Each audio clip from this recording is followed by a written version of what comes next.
Good morning, everybody. I'd like to please ask you to take your seats so we can get started. I'd like to call to order the City of West Palm Beach Special Magistrate Agenda for October 16th, 2019. My name is Keith Davis. I'm the Special Magistrate appointed by the City to preside over today's agenda. Before we proceed, please silence any cell phones or other noise-making devices so they don't interrupt our proceedings. That'll be greatly appreciated. If you're going to be speaking to me this morning about anything on the agenda, you need to be placed under oath. I will place, whether you're city staff or a respondent or otherwise, I can place everyone under oath at the same time. If you'll all please stand and raise your right hands. Thank you. Do each of you swear or affirm under penalties of perjury that your testimony today will be the truth, the whole truth, and nothing but the truth? Yes, sir. Thank you very much. You can all have a seat. As we proceed through the agenda, the city will call, believe first the cases for the folks who have signed up in the back of the room. When you hear your case called, please come up to the podium to my right. As we go through each case, I will first hear from the city. The city will present whatever testimony it has. There will likely be photographs and other documents that will appear on the screen. You'll have an opportunity to look at those documents. Once the city has presented its case, you'll have the opportunity to ask the city's witness or witnesses any questions you might have.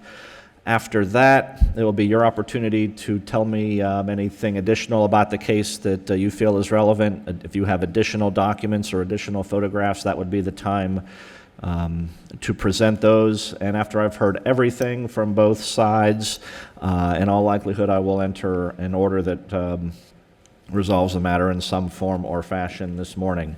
So that is generally how we will proceed, and why don't we go ahead and get started. Matter number 63, CE 1908-0365-225 Bethesda Terrace.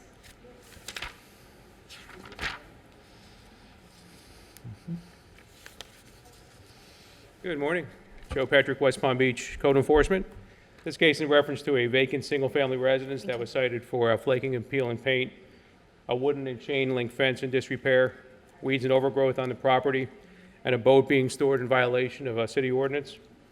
A notice of violation was issued via certified mail and posting on August 21st and gave the respondent 30 days to comply. After notice of violation was issued, I was contacted over the phone by the respondent, Mr. Witt, who's present here today.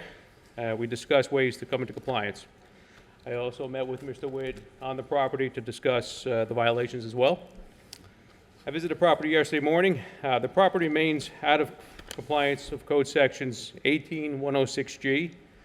Though most of the building was painted, the old flaking paint wasn't sanded off. As you could see from yesterday's pictures, and it's still peeling off. There's also some minor portions of the building that needed to be painted. The wooden fence was repaired. However, the chain link fence is still in need of repair. That's a violation of code section 94-446-2. The lawn was cut once, but has grown back. It's not as severe as it once was, but there is overgrowth in violation of city code. And code section 9487B regarding the boat, even though there was a cover put over the boat, it remains in violation because it's not screened at all. Mr. Witt has other properties with open code violations with the city and frequently cited in intense hearings. When speaking with Mr. Witt yesterday afternoon, he indicated he complied by the end of the day, and then said if he had to go to hearing, he would need 60 days to comply. The city is asking for 30 days to comply, or a $100 a day fine be assessed. All right, so some forward progress, but all the code sections still remain in violation in the city's eye? Yes, sir. Okay, thank you. Let me hear from the respondent. Yes, sir, Mr. Witt. It's going to take quite a while to get that done because I do my own work, and I'd like to get 60 days to finish it, especially if he's talking sanding the building. I scraped it before I painted it, and it's just going to take some time to get it done. I get it. I can get it done. Okay, you're asking for 60 days. Yes. Mr. Petrick, when was this case started? Remind me, I know you testified, but tell me again, please. Sure, absolutely. August 21st is when the case originated. All right, anything else, Mr. Witt, that you'd like to tell me? No. Okay, anything else from the city? Nothing further. All right, I do find proper notice in this case. Mr. Witt is present. The city has certified mail and posting documents in the file. Based on the testimony and the evidence, I do find the property remains in violation as cited in the notice of all 4 code sections. I'm going to split the baby on this. I'm going to allow you 45 days to bring the property into compliance. Thereafter, daily fines of $100 per day will be assessed until compliance is achieved. And we'll get an order for you. Thank you very much. Have a good day, sir.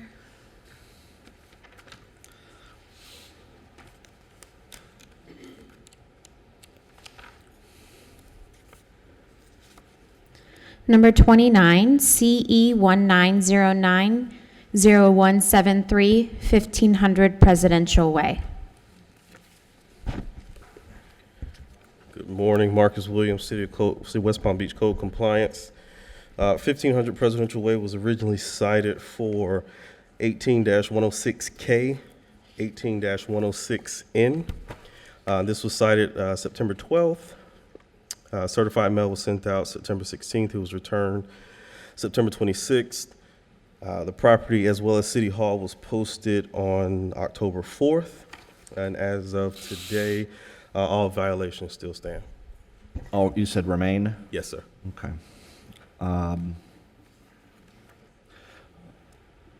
Photograph ago or so, I saw that there was a fence. This is not a pool barrier issue, is that correct? No, it's just the condition of the pool area. Okay. All right, let me hear from the respondent. Yes, sir. John Shepard, I'm actually the general counsel for Yorktown. This property is actually owned by 3 condominiums, Yorktown, Jamestown, and Georgetown. They administer it under a common area maintenance agreement, which And by the way, I went to William and Mary, so I love Yorktown, Jamestown, and such. I don't know how to get documents to you, but I mean, I have a Just copy. come on up. Sure.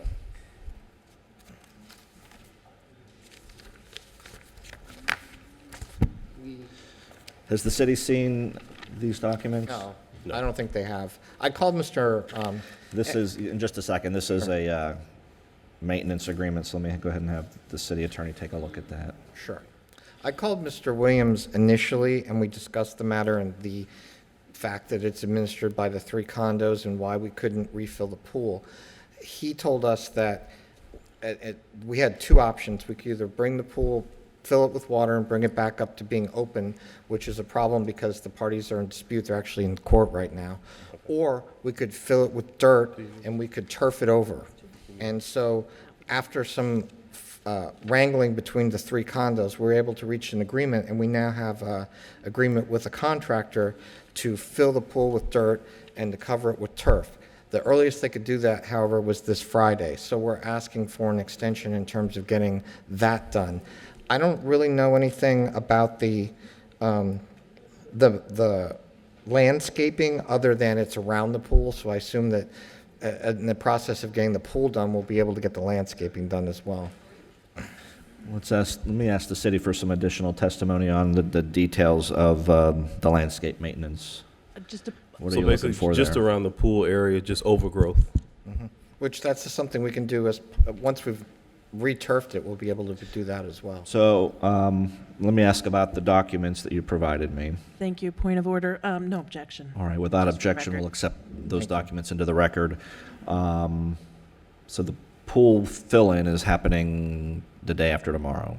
Yes. If I give 30 days to get this done, would that be, you Yes. think? Okay. And the city have any additional testimony or anything else you want to tell me on this one? No, sir. All right, anything else from the respondent? No, Your Honor. All right, thank you very much. Then, in this case, I will find proper notice. Respondent is represented by counsel present at the hearing. The city has certified mail and posting documents in the file.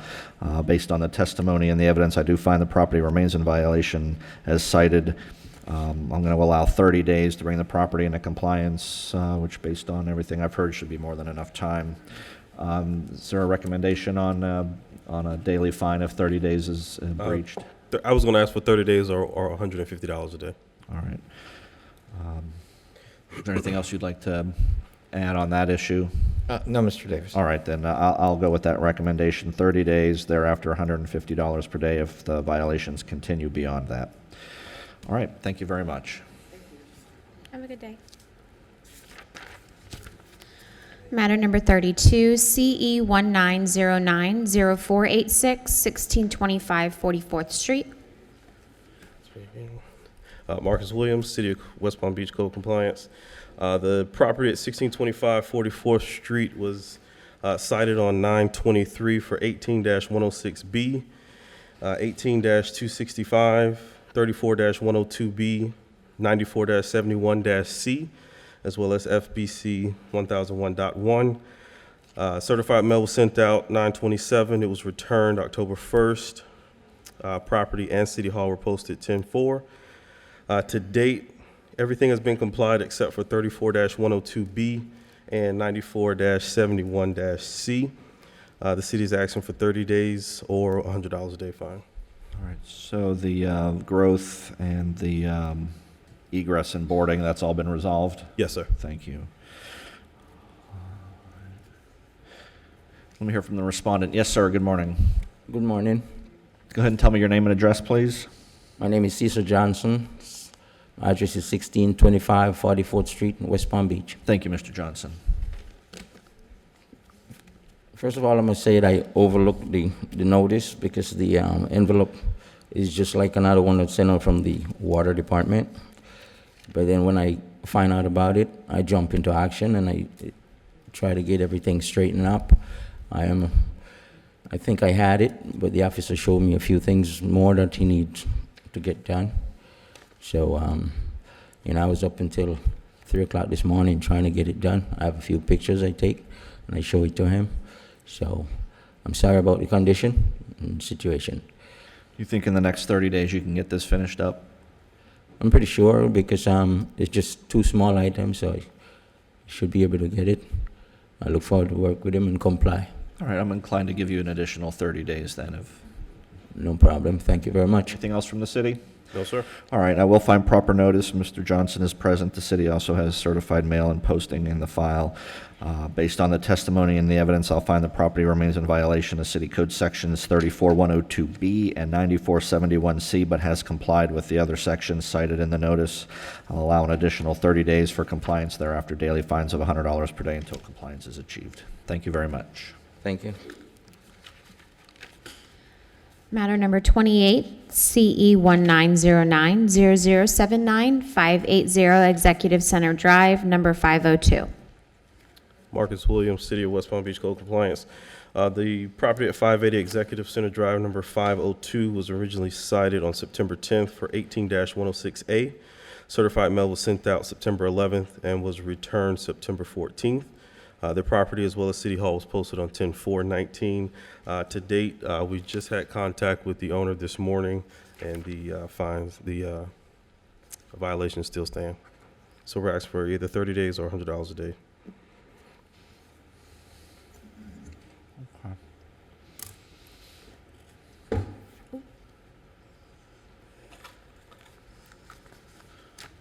Tell me a little bit more about the mold as the pictures scroll through.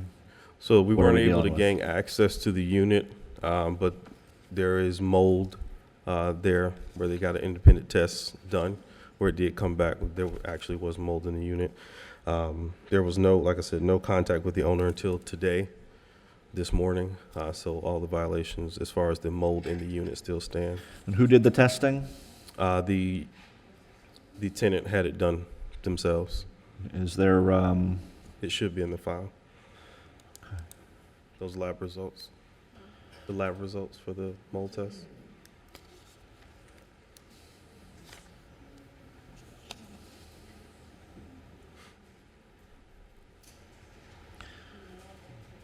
while it's It should be one of those PDF files. While it's getting pulled up, let me hear from the respondent. Yes, ma'am. Why don't you tell me your name and address? Brandy Lemons, I'm area manager for McCormick Baron Management. Okay. I'm here in regards to That one. Lakeside Commons. We were not informed, or I was not informed, obviously he sent certified letter, that there was an issue. We were not given any documentation from the resident, nor had the resident made any new complaints to us. We have not actually heard from the resident since June. Had we heard from him, we would have addressed the issue immediately. Since we were notified of the violation, we have tried to gain entry. We have not been allowed entry. We demanded entry last week to send our own environmentalist in, and the resident had changed the locks. We sent him violation that he has to provide us keys. He did so late yesterday afternoon. They did provide keys yesterday afternoon? Yesterday afternoon. But he's also not being cooperative in us entering the unit to have someone check it out, to even inspect it, to do any kind of testing, to rectify any situation. Okay. And the city has not been in the unit either? Nope. So this was the tenant complaint-driven case? Yes. And the tenant changed the locks and wouldn't let management in to work on the problem? Nor did he report a new problem. Okay.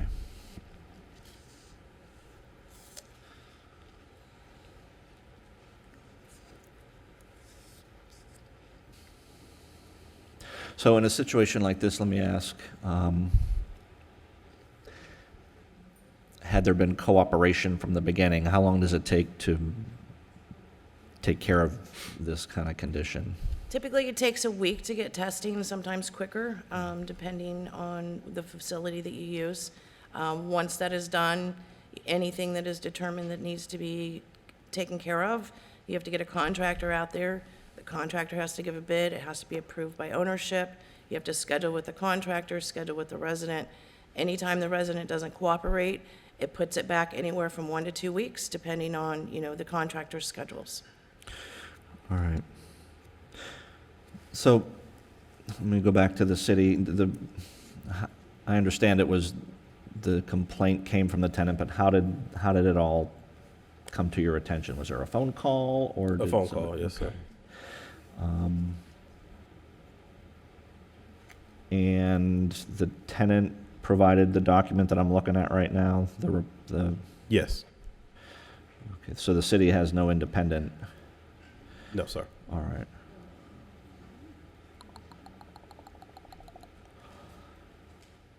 And now that you have the keys, you can start that process, I presume. I have to send a demand letter for him to allow us entry. He's not wanting us to go in without him or his representative present, which is impossible to schedule with outside contractors. Okay. I mean, I have a real difficult time the way this is proceeding. If, I got no problem with somebody initiating a complaint, but then, there has to be a level of cooperation. Absolutely. So, do you know when my next agenda is that I'm going to be sitting?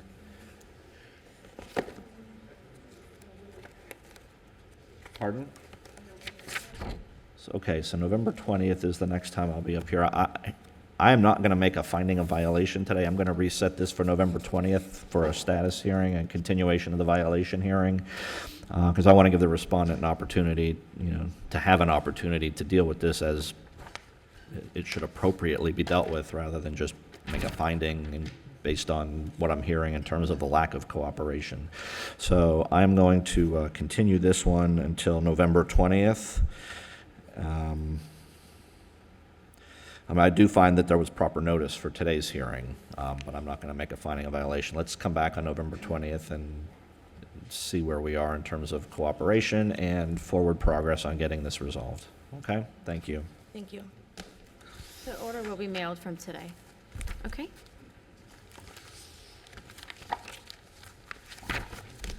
Matter number 66, CE 1908-0456, 415 31st Street.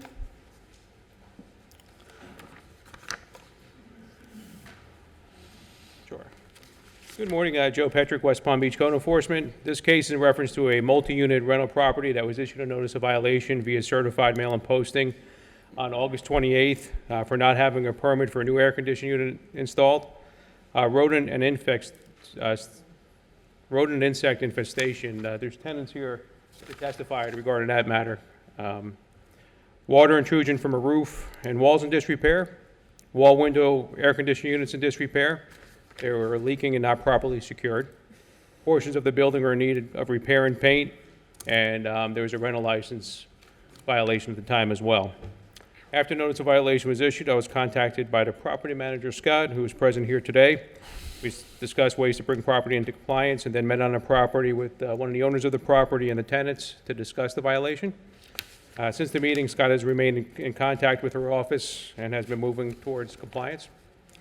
As of today, the property is coming to compliance with Code Section 18102-4. There's a contract in place with an exterminator regarding the insects and rodents. All other code sections remain out of compliance. 105.1, a permit was applied for on Friday the 11th, for the air conditioner, but has not yet been issued. It's going through the process. 18103D, the walls and roof are still in need of repair. 18103-1, the wall and window air conditioning units still need to be repaired or replaced. 18103J, portions of the exterior building are in need of paint and repair. 18106-2A, the rental license recently expired, but it's not going to pass a rental inspection until these violations are cured. So Scott and I agreed that I would do a compliance inspection and a rental inspection at the same time once these are cured. Due to the progress that is made by the respondent, the city is asking for compliance within 30 days or a $100 a day fine be assessed. All right, let me hear from the respondent. Good morning, sir. How are you? Good. Tell me your name and how you're associated with the property, please. I'm Scott Alexander. Work for the property management company that handles the property. What's the name of that company? Kanga Property Management, Kanga. And what's their address? 6917 North Vista Parkway, Okay. West Palm Beach. All right, thank you very much. Go ahead. Well, I don't have much to respond other than the fact that I've been in contact with Joe pretty regularly. Everything should be taken care of this week. Okay. Yeah, we started the process in terms of the repairs and the paying and everything on Monday. And so 30 days will be plenty, but we should be done in the next week or so. All right, well, I certainly have no problem given the 30 days and making sure there's enough of a cushion in case Sure. you run into any issues. So is there anything else you'd like to tell me, sir? Anything else from the city? No, unless you want to hear from the tenants about the rodent insect infestation, we have nothing further. I'll leave that up to your discretion. It sounds like it's under contract, and is it improving? The thing is, I never saw it. It's going to be their testimony. The reason why I cited that code section to begin with is based on what they provided to me. Okay. So probably. I mean, I'm happy to hear from them if you'd like. All right.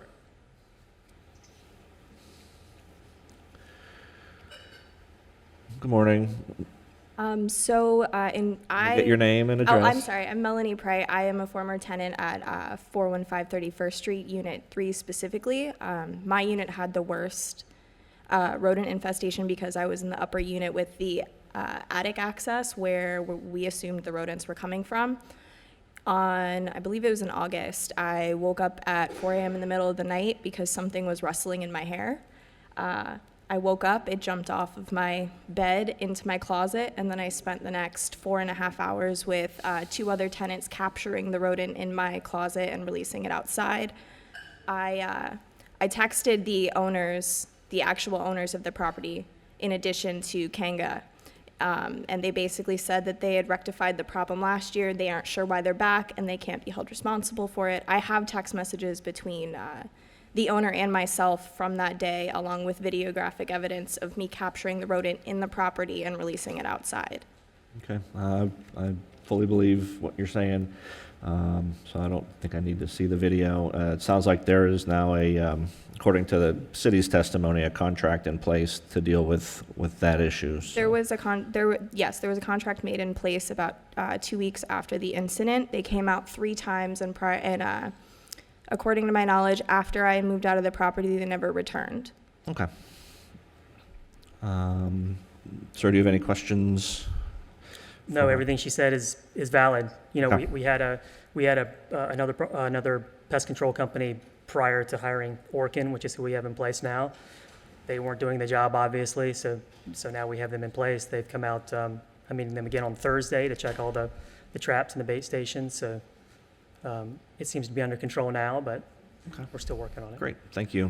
Yeah. Also, as well, I don't know if you have it on the record as well, around the same time, in 2018, I believe in June in 2018, I filed a complaint with this city as well for the exact same issue. Okay. So this is not the first time where this has been an issue. And I also recall that the tenants who lived in the unit prior to me terminated their lease early and called the city also for the same reason. So that's 3 times within 3 years. Okay. I appreciate it very much. Thank you. I've got a whole group of folks up here. Does anybody else have anything? I don't need to hear the same thing. I get it. So if you have anything additional you want to tell me, that's fine. Okay. Hi, I'm Semia. I lived in apartment number 2 right below Mandy. I didn't have the rodent situation in my specific apartment, but we all would hear them every night. And I know you're showing pictures of mold, and all of which our apartments were very visible. And back in August, we all have text messages from Scott mentioning that in 30 days, all of that would have been resolved. I had some health issues, and we all did, that arise due to the mold, and I actually had blood work and testing done to prove that before I lived in the building, and then when I moved in, I had high levels of mold in my body, and I got very ill, and it was an issue that still never got resolved, and we were told that their mold testing came back that the levels were not as elevated, but we were not allowed to see the report. So I don't believe that, because we all got very ill, and it was, it just was, it was hard to deal with, so I just wanted to mention that. Okay, let me again come back. Did you have any questions that you wanted to ask this witness, or any follow-up testimony based on what she said? No, sir, the results were sent to Mr. Petrick after we had the test done for the mold. Okay, thank you very much. Thank you, ma'am. Anybody else? Hi, my name's Ashley Kolajakami. I lived in apartment 1. She needs to be sworn in. Oh, you weren't here when I swore everybody in? No, I'm so Raise your sorry. right hand, please. Do you swear or affirm under penalties of perjury that your testimony will be the truth, the whole truth, and nothing but the truth? Yes, I do. Thank you very much. Go ahead and start over with your name and address. My name's Ashley Kolajakami. I live in apartment 1. My apartment was the one with that leak and that one. Okay. Upon moving in, when we did the first walkthrough, I asked the property manager, Bobby, because I could see that there had been patchwork done, if it was done adequately to code, and if I should be concerned at all if there would be mold or anything else, because I have autoimmune disease and I'd be highly susceptible to feeling ill from mold and things. And I was assured that everything, although the patchwork was still wet, at the time I just assumed that's because it was freshly fixed. I now realize that it's because of the rain.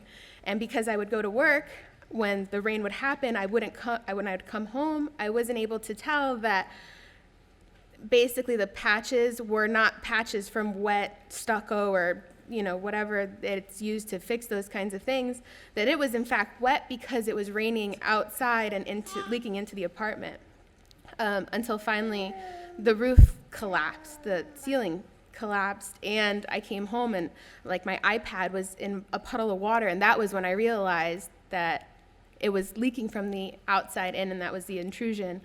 That was pretty much what occurred. And I said, I would say a month.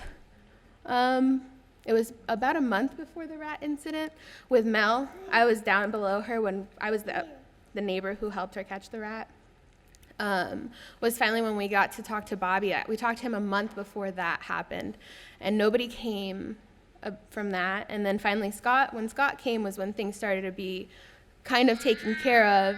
And we were allowed to terminate our lease early, but I thought it would have been just for them to at least give us an additional month back so we could go to the doctor and get our blood work done, because finances are difficult for us in that position, which is why we decided to rent there. It was not too expensive, but they weren't agreeing to that, and so we basically had to live there longer than what we wanted to. That's pretty much all. And Okay. All right. I thank you very much. Same question. Any questions or follow-up testimony that you have, sir? I don't think so, no, Okay, sir. thank you very much. Anybody else? Any other takers? Oh, yeah, okay. Again, I haven't been sworn. excuse me, before you start, could we have you sworn in, please? Thank you. Do you swear or affirm under penalties of perjury that your testimony will be the truth, the whole truth, and nothing but the truth? I do. Please tell me your name and address. My name is Mandy Weinberg. I lived in apartment 4 of 415. I had a 2-bedroom, and when I first moved in, the back boiler room where the hot water heater closet is, it was completely dirt flooring, and I had asked for that to be taken care of because I have an infant who eventually would have crawled and gotten into stuff that she shouldn't have. I was told by Bobby that it didn't matter and he wasn't going to do anything to take care of it, so I cemented it myself. Also had a bunch of cockroaches coming up from the ground. Don't know if there was ceiling problems or something with the floors, but I had a bunch of cockroaches coming through. I caught my daughter with one in her mouth at one point. I consistently found dead frogs in my apartment, and I made them aware of that. I also, the mold, like everybody else said, I had an infant, and we were miserably sick the whole time. We finally moved, and now we both are doing much better. And for some reason, I don't understand how there are the mold levels were claimed to be not elevated when several of us were extremely sick, could barely do jobs. I had a difficult time making sure my daughter was okay because we were constantly sick. So that's my piece. All right, thank you. I appreciate your testimony. Same question. I guess just to go back to the mold question. Sure, yeah. Obviously, as a manager, we're sensitive to that. The report that we obtained was actually a referral from one of the tenants. So we used a company that, we haven't used before and was referred to us by one of the tenants. And as I said, the results came back not elevated, and that's what we provided to Mr. Patrick. Okay, thank you for that. Anything else from the city on this one? No, nothing further. Okay. Anything else from the respondent? No, sir. All right, thank you very much. I appreciate everybody coming in, testifying, and telling me what was going on with this case. All right, I do find, first of all, proper notice. The respondent is present and represented. Based on the evidence and the testimony, I will find the property has complied with 18102-4, but remains in violation of all other code sections that were cited in the notice. I will allow an additional 30 days for compliance. Thereafter, I'm going to assess daily fines of $200 per day until compliance is achieved, and we'll have that order. Okay, thank you very much. Thank you. Matter number 18, CE 19090087, 4700 Broadway.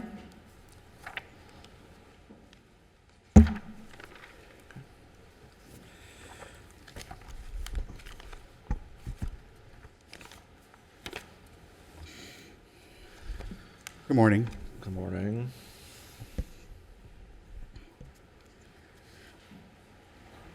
Christopher Thompson, City of West Palm Code Compliance. Property at 4700 Broadway was cited on 9/19/2019.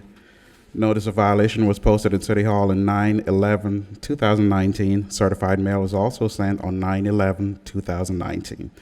The property was cited for trash and debris, outdoor storage, resurfacing of the parking lot and striping as well, and also overgrowth. I have made contact with the gentleman over there, Rafi. The city is requesting 15 days to get the outdoor storage and the trash and debris completed. And also, the parking lot was done without a permit. And we're asking for 60 days for that to come into, for him to come into compliance by receiving a permit and, getting everything, the coloring of the striping and all. The striping in the parking lot right now is actually the wrong color. So we're asking 60 days for that to come into compliance, or $300 a day until compliance is achieved. This is a repeat violation, just so you know. And I also have a few individuals here who would like to say something as well regarding this property. Okay, so a couple things. What you asked for 60 days to allow compliance for 94-485. Which is the permit for the striping and Yes. resurfacing of the parking lot. Right, you asked for And- 15 days on the outdoor storage and the trash and debris, but I didn't hear anything on the excessive growth. And the excessive growth as well. For 15 days? Correct. Okay. All right, now you mentioned that, or testified that this is a repeat case, so I need to know Absolutely, what, yes. what the prior case number is and what the prior violation and the prior order and all that was. Right. And also, I do have a couple individuals here who would like to say something on behalf. I'll listen to all that testimony, but first I need, I've got nothing on, you saying it's repeat is not enough for me to find it's a repeat. I need Okay. to know what the repeat case is all about. 4700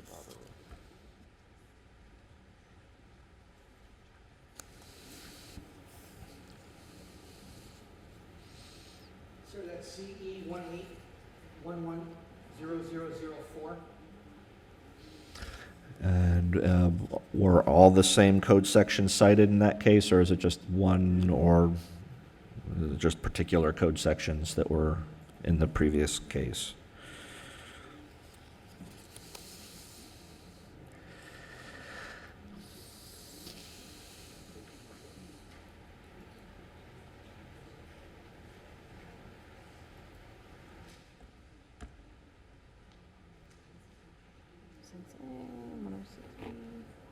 Six A, 106B. 45's not there. It's the clean sanitary. So is what I'm looking at, is that the list of the violations from the 2018 case? No, this is a different case number. Yeah, Yeah, other case- 18-11004. Sure, that's the same case. This current case was not actually cited as a repeat. He's just letting you know that we have an adjudication on this before. Oh, so We're you're not looking asking to- for... We're not looking to backdate because it wasn't cited properly for that. Okay, I didn't understand that. Right, So you're that's why I'm treating it as a clarifying. But it was regular... the violations that were cited previously should be the outdoor storage and the trash and debris. All right, but the city's not seeking a finding of repeat Correct, it wasn't violation. cited properly to do that. Understood. Okay, thank you for that clarification. I appreciate it.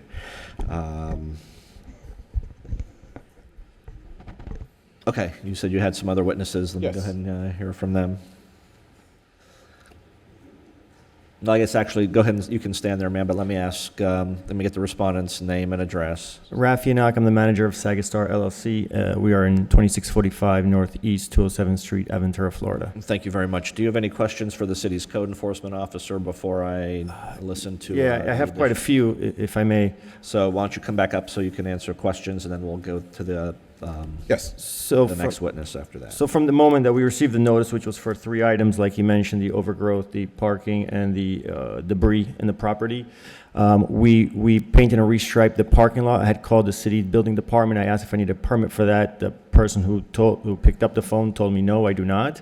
We had actually painted the building last year as well. That was a previous, the violation that they were referring to. We had to paint the building as well. And we did not need to pull a permit for that one either. And that one was closed and fine. So I'm not sure where the miscommunication was, where that we had to pull a permit for the painting and restriping of the parking lot in the back. So that's number one. So that got taken care of right away. The overgrowth was cut. Okay, so let me go ahead and have him answer the question. I guess the question is, why is a permit required? Is that Correct. I was told we didn't need if it was just restriping. We weren't cutting concrete or anything. Okay. Yeah, I'm not really sure who you spoke with, but to my knowledge, based on what I was advised, that a permit is required when, you're resurfacing a parking lot and restriping of the parking lot as well. There is a permit required Who for should we that. speak to? Because I called the building department. Is there someone specific that I could be pointed to? Robert Brown. Because I called the building department. All right, well, so I'll let you guys work out those operational details offline. Is there something specific that he needs to speak with regarding the permits, to pull a permit for that? Because I was told if we were doing the concrete that you need to pull a permit. Tell him to talk to Rachel. To Rachel? Okay. Okay. To who? Yeah, the permitting supervisor, Rachel. Rachel? Yeah, after we get done, she's across the hall. You Okay. can speak to her about it. Okay, Um, I will. Yeah. Okay, next question. The other one, the overgrowth. So we're the landlords of the building. The tenant is a Family Dollar store. They do the landscape and everything. I was told that they had trimmed it down and they had cut the thing. When I spoke to Mr. Thompson various times throughout this process, he didn't tell me anything that was still an issue. I was told that was completed. The only issue that I was aware of, yes. I told you that it was completed? No, when we had spoken about the various items, I was under the impression that it was completed because we were talking about the debris and garbage issue. So I thought the overgrowth was done. It has not been cut? No, sir. Okay, because I haven't, okay. I'll speak to the tenant because they had emailed me saying it was completed, but I'll follow up with them. That's not a problem. And as far as debris goes, debris is the issue that he's mentioning that we've been cited for before in the past. What we did now is they put a law. So right now, just ask if you have a question for him. And again, I'm going to let you tell me everything you want to tell me about the case, but that's okay. Specific question? No, not really. The specific question was about the parking striping. Okay, and that was answered. And so- yeah, see Rachel when I we're will. all done with this. Yeah, yes. that's fine. All right, so let me go ahead and hear from your next witness.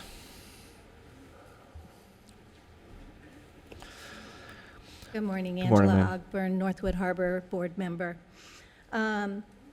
We realize he's a new owner since August of 2018. It is definitely his tenant issues, but he needs to control his tenant. In 2018, he came before you on 12/5 because of paint, clean and sanitary, excessive growth, outdoor storage, dumpster, and screening. There's still, to this day, outdoor storage, the dumpster screening. There is definitely clean and sanitized. I have pictures, if I may submit them to you, to show you from 2018 till this morning, the trash. It blows down the street.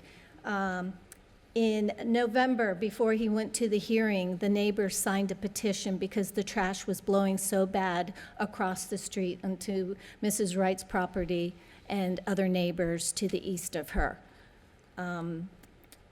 Also, he was cited again for clean and sanitary, outdoor storage, dumpster screening in July. And here we are again, September, the same things. The trash is horrible. May I submit the pictures? Why don't you show them to the city and Has the respondent seen them? let's show them to the respondent.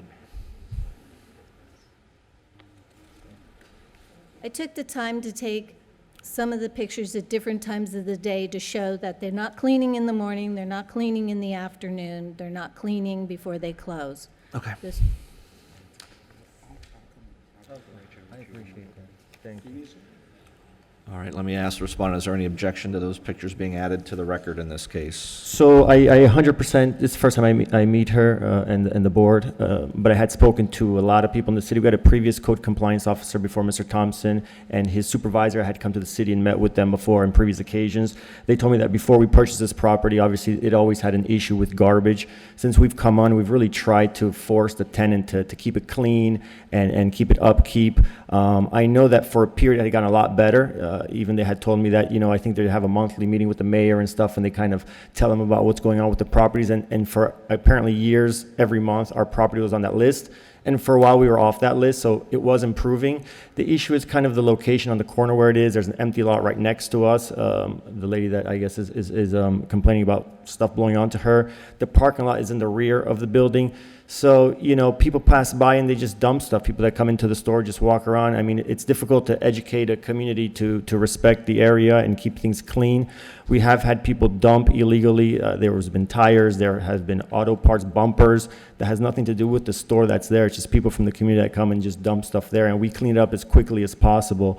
I was told from the Family Dollar general manager, or regional manager, sorry, that the employees are now cleaning up when they come in the morning and in the evening, and then sporadically throughout the day. So it could be clean. I've sent pictures to Mr. Thompson in the previous times when it's clean, but it's open, 12 hours a day, 7 days a week, and it's impossible to keep it 100% clean 100% of the time.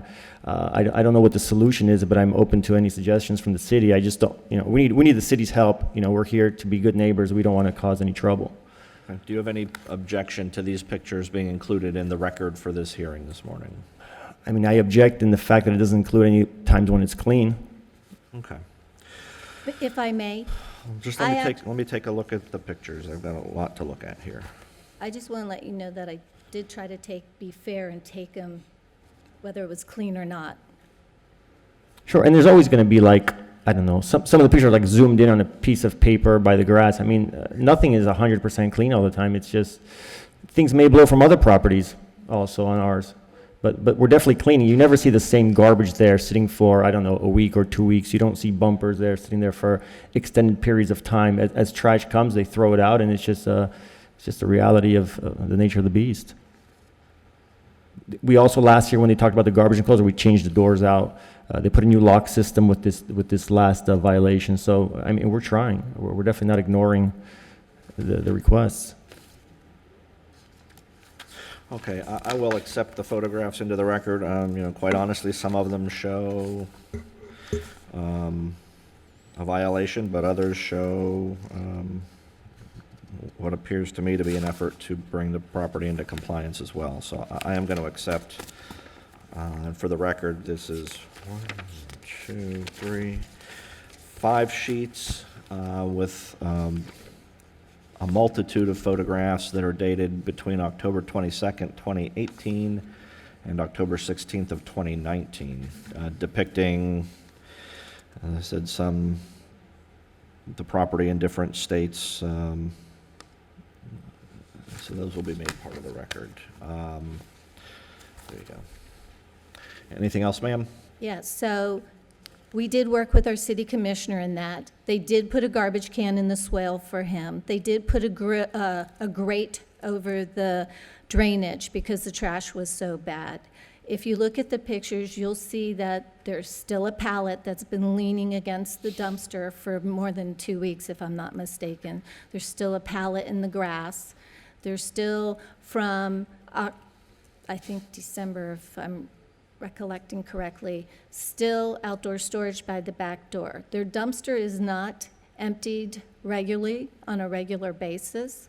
So a lot of times it comes out from underneath or from above, as some of the pictures show. There's other people who want to speak to. Okay, well, just a second. Do you have questions for this witness, sir? The garbage, they send me a contract, Family Dollar, it's picked up 3 times a week. So. It needs to be picked up daily. Okay, thank you very much. City, do you have a next witness?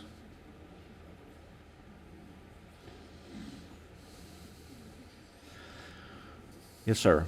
Yes, good morning. Will Davis. I am a resident of Old Northwood, and I am a merchant in Northwood Village. I can clearly see that the gentleman is trying to make the efforts of improving those situations, but I think the problem lies with the actual tenant.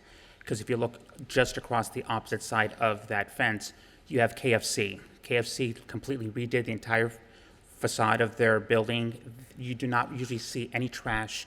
Their employees are out there constantly cleaning, sweeping, making sure that that property looks immaculate. So I think it really needs to be put more effort onto the tenant and saying, if you don't hold to these standards, you are going to have to be removed from the property.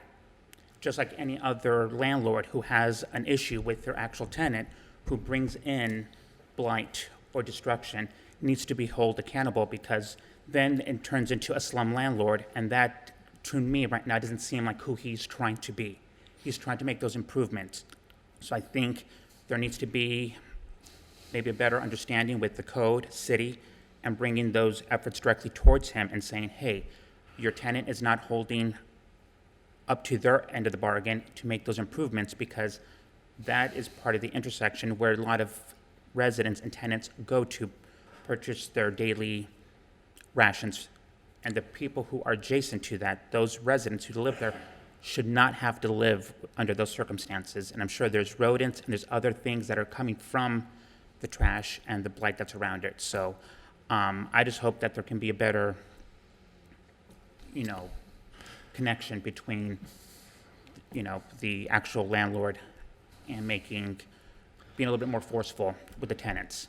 Yeah. So, Okay. because if they took the same efforts as the KFC property is doing, you'd have an awesome location as well, so. Yeah. And, Thank you. and I have a comment to that. Yes, sir. I mean, it's two very different businesses. The KFC's open, lunch, dinner, twice a day, basically for a couple of hours. This is open 12 hours a day, 7 days a week. It's a lot more foot traffic. They're also coming out. The KFC is mainly drive-through, most people that go. This is people going literally in and out. A lot of people are walking. They're not even coming with cars. You saw one of the pictures. There is the garbage that they put outside in the swell, but people throw the garbage right next to the garbage can. They don't even go and, put it inside the garbage can. So the other comment of getting a new tenant, I mean, in an area that's plagued with high unemployment, high crime, getting rid of a tenant who's providing, providing employment and providing service to the town, I think is crazy to try to get rid of a tenant in such an area. Okay. Thank you very much. Thank you, sir. But listen, I'm open to helping. Whatever we can do to help. This is the first time I meet them. I've never spoken to them. It's always been with code compliance and their supervisors. Like I said, we gain nothing in being a nuisance to the community. Okay. City have another witness? My name is Carl Peterson. I'm president of Northwood Harbor Neighborhood Association. This store is in our catchment area. Our neighborhood association and other neighborhood associations are just trying to make a better place to live, and we expect our retail neighbors to do the same, and the majority of them do.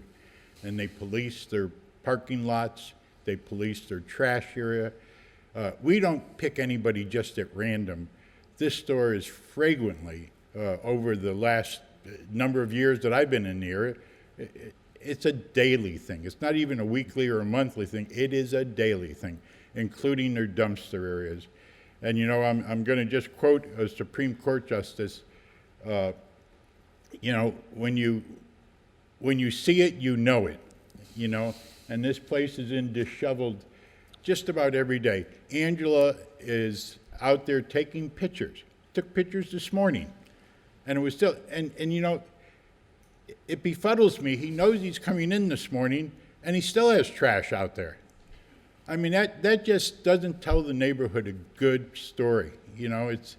And we got to constantly come in here, and we have a lot of people that are trying to do other things to improve our neighborhood. And, most of the other stores, there's no problem in them being cleaned up. This is a vagrant violation. Thank you. Okay. Do you have any questions for the gentleman? Yeah, I think he can agree, and I think everyone here would agree, since last year to now, the building looks a lot better, since painting the exterior of the building, painting the parking No, lot. I can't say that. It doesn't look better, painted and Oh, the clean? building, Yes, yeah, correct. but- The building and the parking lot and the dumpster, all that, I mean, it looks like a No, much nicer building. No. I didn't bring pictures with me to compare, but, You painted a building, just. in the parking lot as well, it looks completely different as far as the building itself. I 100% understand what you're saying about the trash, but the picture that you may have taken yesterday is not the same trash that's there today. But the trash is. But we'll work on that. I mean, whatever we can, we'll keep trying to work on it. We'll take any suggestions from you guys. We'll talk to the tenant. Well, we've made those suggestions, and, I'll give you, for instance, you have a dumpster that obviously, if you see the continuation of pictures, it's not large enough. You throw trash on the side of the dumpster. That, as a business owner, should tell you something in terms of doing a larger dumpster.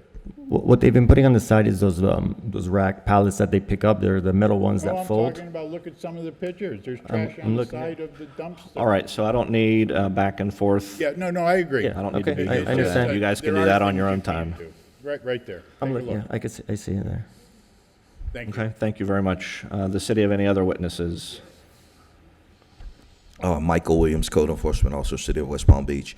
I've worked with this particular respondent with regard to this property on many previous occasions. I'm no longer in that area. However, I do have a lot of history with this particular property.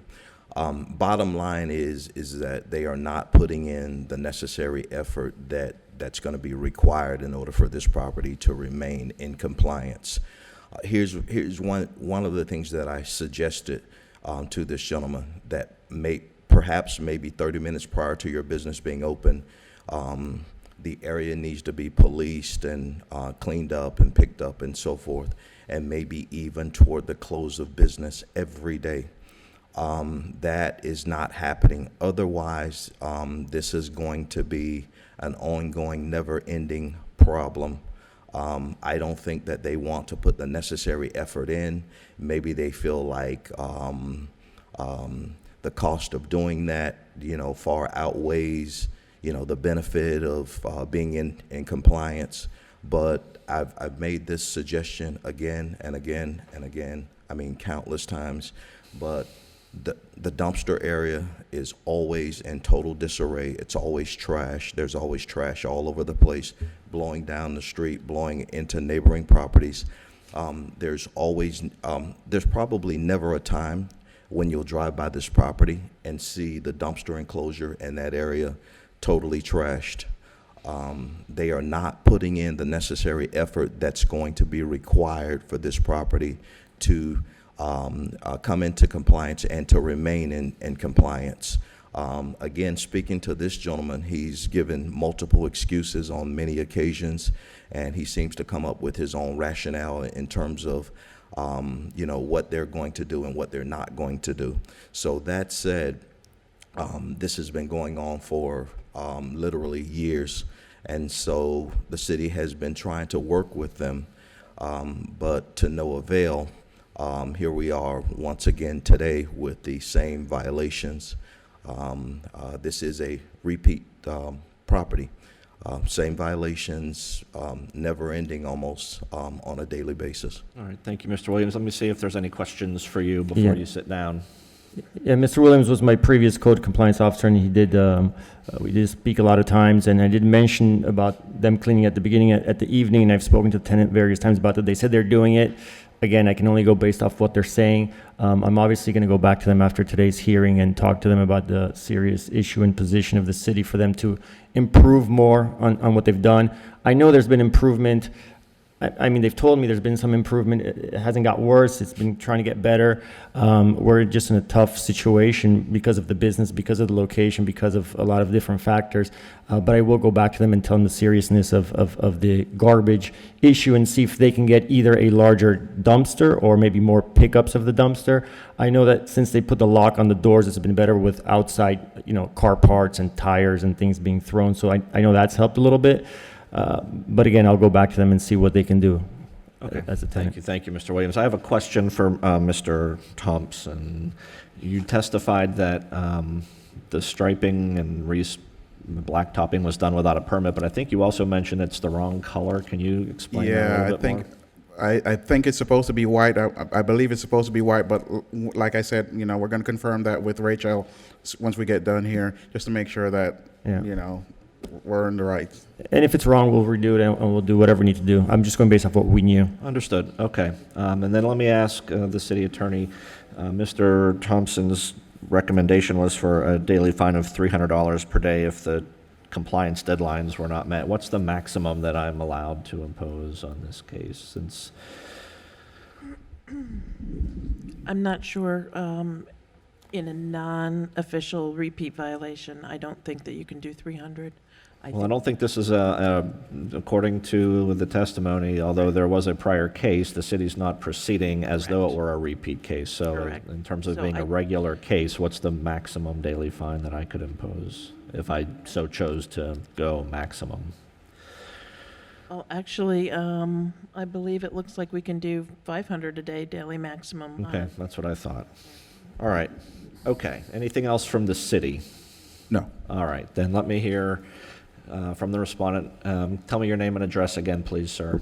Rafianak, 2645 Northeast 207th Street, Aventura, Florida.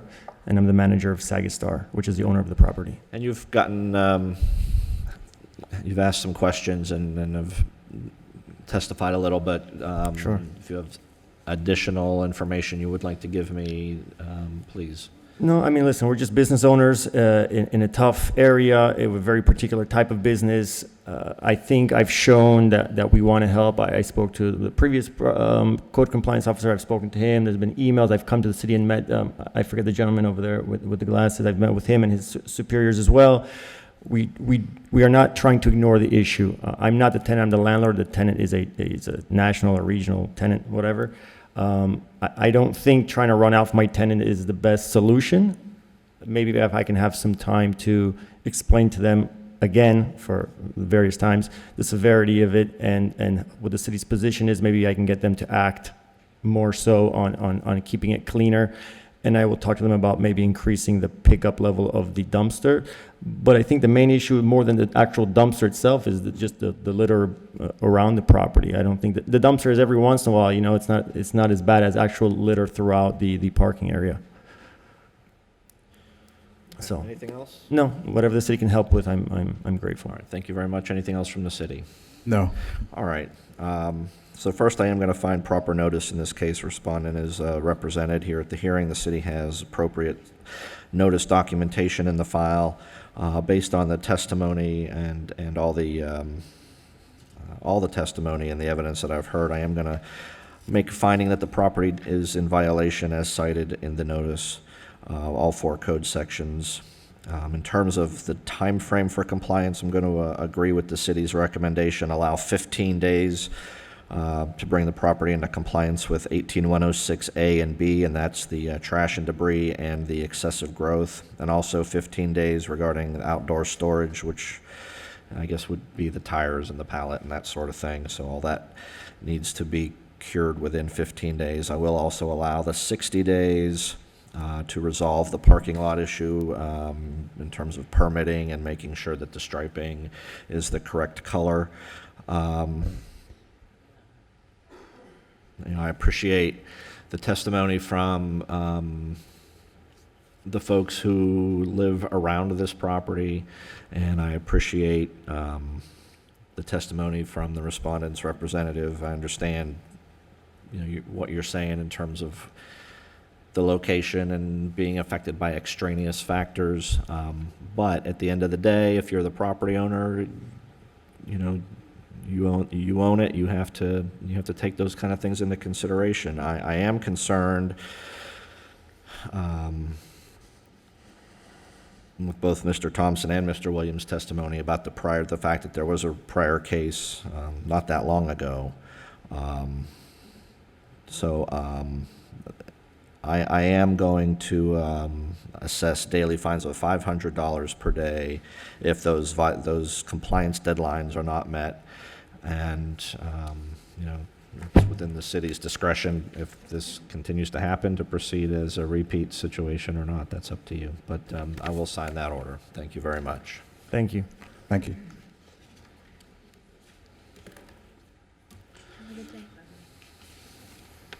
Matter number 3, CE 19090563, 422 Belvedere Road. Sonia Benz, West Palm Beach Code Compliance. This property was cited on September 27th. The notice of violation was posted on October 3rd. Certified mail was sent out on October 1st. This property was cited for 94,446-2B4. I have made contact with the owner. The trees were improperly trimmed. Your representative is here with a action plan that was approved by the city of how to properly prune the trees moving forward. Again, it's imperative that the owner understand that if this should occur in the future, it will be a repeated violation. The city is requesting a finding of fact on this property. The city's Orvis Ray Currency is present for further explanation if needed. Would you like to see the? No, I'm just looking at the pictures. I've never had this code section before. So the fact that they shaped the trees into like shapes is the problem. In a rounded. Yeah, let me hear from the city's arborist. Good morning, Special Magistrate Ray Caranci, landscape planner for the city of West Palm Beach. The code was just changed, was amended in April of 2018 to include this section. As an effort to try to preserve the tree canopy of the city and encourage it to be where it will produce shade. So that section was just added, and this is one of the first examples that we have of this. Okay, so they just need to grow out, pretty yes, much. and they need to be pruned properly in order to grow to their potential as shade trees. And these Okay. are small size trees that will mature to, with a small canopy, but they still need to be pruned properly so that they produce shade. Okay, and proper pruning, is that something the city has guidelines for, or I don't, is that an industry standard that folks in Yes, the industry? under the same section, then that all work needs to be done under the guidance of a certified arborist on any non-residential site, and they need to follow the arborist standards. So that's also in that section for proper tree trimming. All right, great. Let me hear from respondent, or why don't you tell me your name and how you're associated with this property? Yes, thank you. Good morning, Mr. Davis. Dustin Mizell, I'm the landscape architect for the project on behalf of our client, and we're at 139 North County Road in Palm Beach, Florida. So we're here this morning. We did speak with Ms. Binns and Mr. Corinci prior, and this morning as well. And based on their recommendation, we did hire an arborist to come and give us some official report and some direction how to move forward, and we're fine with their recommendations. Okay. Thank you. I appreciate that. Anything else from the city? We did receive a letter from Jason's Arbor Care, which is the arborist that observed on site, and saying that in the future that the trees will be pruned properly, and they recognize that they were done incorrectly. Great. Is that already in the file? No. And are you familiar with this letter? Yes. Okay. This is a letter dated October 7th from Jason Ebersold, Jason's Arbor Care Service, Inc. We'll make that part of the record for this case. All right, anything else? Then I will find proper notice, and I'll accept the city's recommendation. I'll make a finding of fact for 94-446 2B4. Okay, thank you very much. Thank you. In order for today will be mailed. Okay. Thank you. Matter number 19, CE 1909-0111, 636 42nd Street.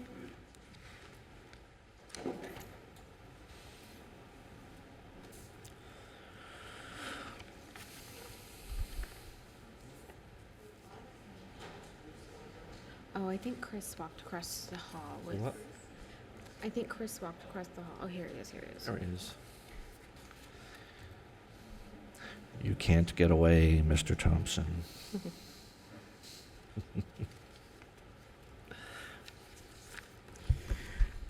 Hello, Christopher Thompson, City of West Palm Beach, Code Compliance. Property at 636 42nd Street was cited on 9/11/2019. Notice of violation was posted in City Hall at 9/12/2019. Certified mail was also sent on 9/12/2019. Property was cited for inoperable vehicles, outdoor storage, trash and debris, and trash can placement. I have not made contact with the owner. The city is requesting an additional 30 days to come into compliance, or $100 a day until compliance is achieved. As of yesterday, the property was not in compliance. Okay. Yes, ma'am. I was only appearing today for asking the 30-day extension. So Let me get your name and address. Vanessa Morales. I'm part of the property management team, Infinity Taxes and Beyond, at 25 East Blue Heron Boulevard, Okay. Revere Beach. All right, and you're in agreement with the 30-day compliance Extension, deadline? yes. All right, anything else you'd like to tell me, ma'am? Not at all. Thank you. Okay. I do find proper notice in this case with the posting in the certified mail. Based on the testimony and the evidence that I've seen, I do find the property remains in violation as cited. I'll allow the additional 30 days. Thereafter, daily fines of $100 per day will be assessed until compliance is achieved. Thank you very much. Thank you. Yeah. Matter number 59, CE 1909-0262, 5601 Spruce Avenue.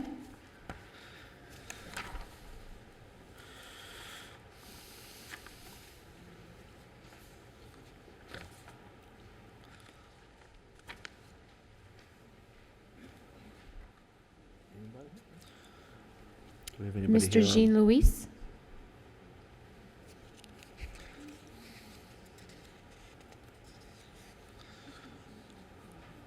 All right, come on up, sir. Go ahead. Watkins, City of West Palm Beach Code Compliance.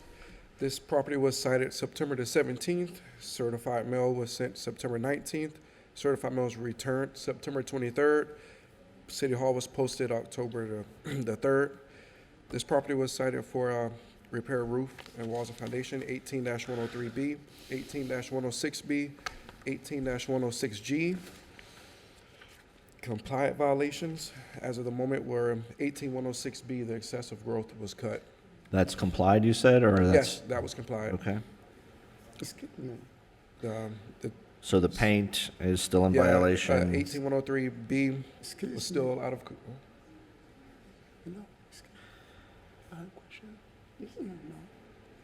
Picture? And that's the exterior, that's, He said that's not his. oh. This is 5601 Spruce. Does he have another address? I can go back. It's not mine. Yeah, that's 5601. Did he say the right address?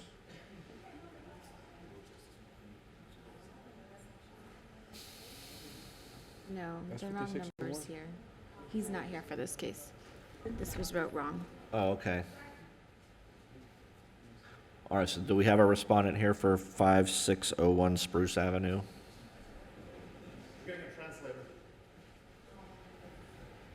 He's, sir, are you here for 424 59th Street? Okay, we'll call your case next. All right, well, let's finish. I guess there's nobody here on behalf of the respondent for this case, but let's go ahead and finish it up since we've started in on it. So what is the city's recommendation? 30 days or $100 per day after. All right. I do find proper notice, even though the respondent is not present, with the certified mail and the posting. The property was posted as well as City Hall, Yes, correct? yes, Yeah. sir. Okay. Based on the testimony and the evidence, I'll find the property complied with 18106B, but remains in violation of 18103B and 18106G. I'll grant the request for 30 additional days, thereafter daily fines of $100 per day. Find his case, but I'll call the next one. Okay. Number 43, CE 1905-0589, 819 6th Street. Oh, this is Cassandra's case. 43. Mhm. Okay.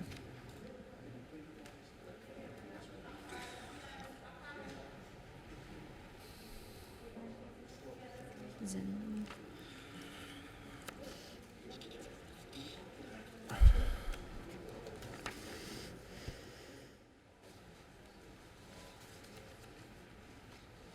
Okay, 424. Good morning. Cassandra St. Hilaire, Code Officer with the City of West Palm Beach. This property was actually cited back on May 30th. It already went to hearing on August 21st. Today, we're here for a status check. Okay.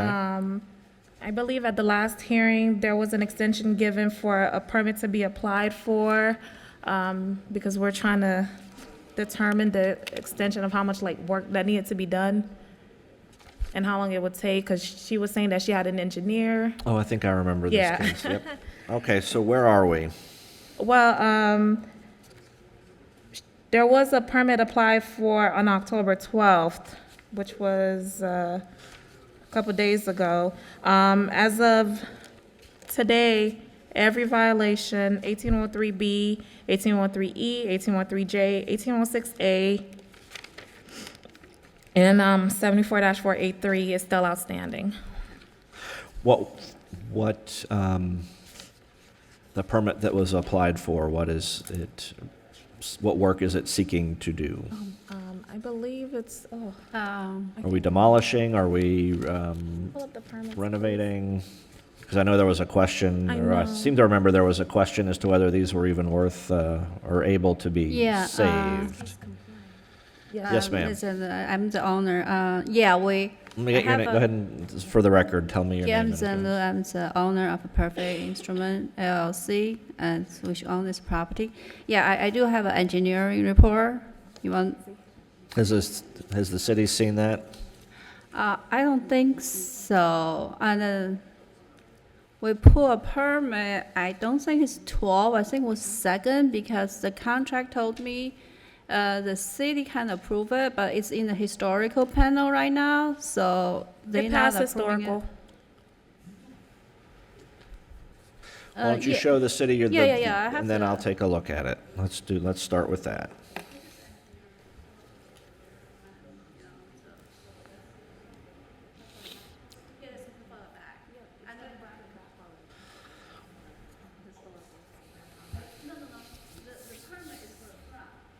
Well, hang on. So, hold on, ma'am. So I can't hear what you're saying. The record is not picking up what you're saying right now. I just want the city to.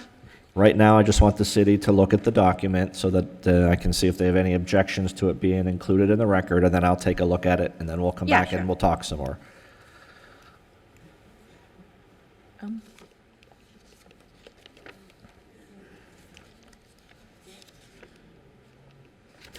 Okay.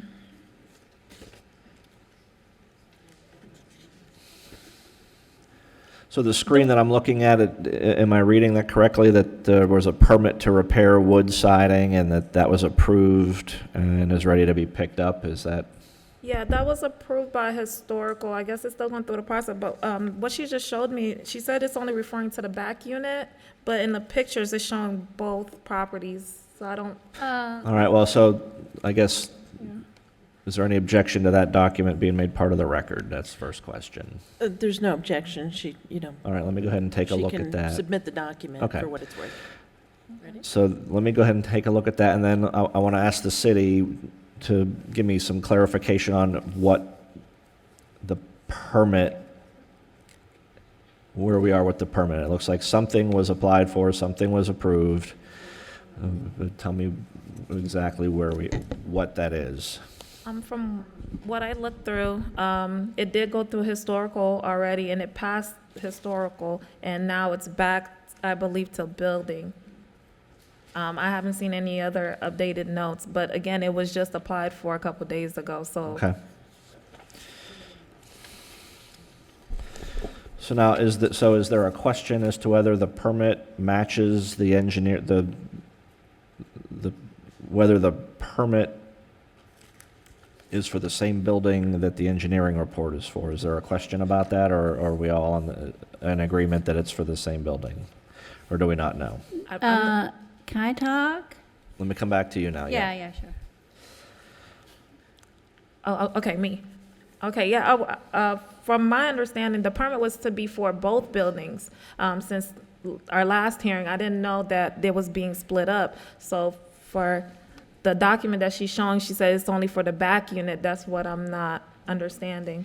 Because the permit's applied for the whole parcel. Excuse me, the engineering result is for demolition of the back unit. Okay. So there have to be two different permit. Permit for the back will be demolished because we didn't get this engineering report yet. That's why the contract cannot do that permit. So our permit is to repair the panel for the front. So there have to be a different permit because it's not the same thing. So we get that, so. So if I'm looking at this correctly, the plan is to demolish what's Demolish being the- called building number 2. Yeah, the little one, yeah, And repair the front. Okay. the wood siding on the building for which a permit was obtained, is that? Yes, because he didn't get the report on time to. Yeah, wood siding. But no demolition permit's been applied for? Not yet, Okay. yeah. All right. I think I understand where we're headed at least. So, when will you be able to apply for the demolition permit? I have to talk with the contractor because he has some, the pricing and, so we should be able to do in the next, 60 days maybe, because he have to focus to see, I told him we do the front repair first, and then we do the demo second for the back. Did your contractor for the repair job tell you how long that was going to take? It's hard to say. I think the permit is 6 months because it's a historical and, so I don't really know. Okay. Okay, so we will make the CB Engineering Services, Inc. engineering report. Let's see, where's the date on this? Dated October 1st, 2019, and that's an 8-page document. We will include that in the record for today's hearing. Let me go back to the city and ask, what is your recommendation at this point going forward? The city's recommendation at this point is 60 days or $300 per day.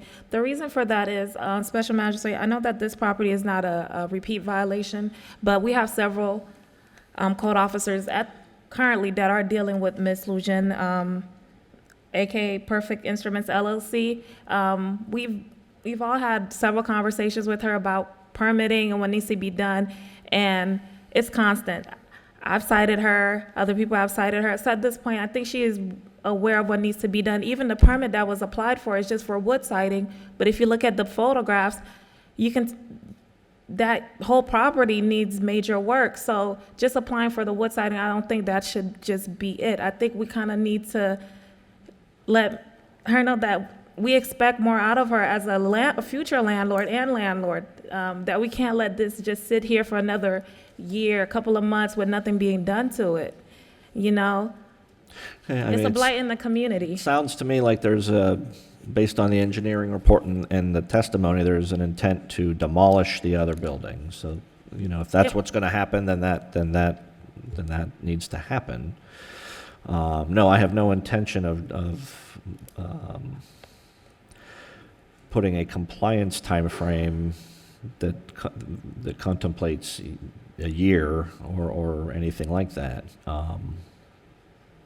But at least I'm seeing there's been some activity and forward progress since I saw this last. So I understand what you're saying, but I'm cautiously optimistic. I'll put it that way. Is there anything else, ma'am, that you'd like to tell me on this one? No, we're working on it. It's a separate issue. You've siding, roof, and it's all separate permit. So we decided we're starting with that, so make it look better, and then we paint it, and we demolish it back. It's a huge project. We do one step at a time. I'm just saying, I appreciate that, but on the other hand, this needs to move forward with full effort and good faith, and you can't drag your feet on this. This needs to happen. So you've got an engineering report. You can work with the city on getting the appropriate permit for that building. You've got a permit for the other building, and whether that is enough, whether there's other work that has to be done, I'm not sure, but I am going to go ahead and make a finding today. First, there is proper notice in this case for the original violation hearing, also for today's status hearing. I'm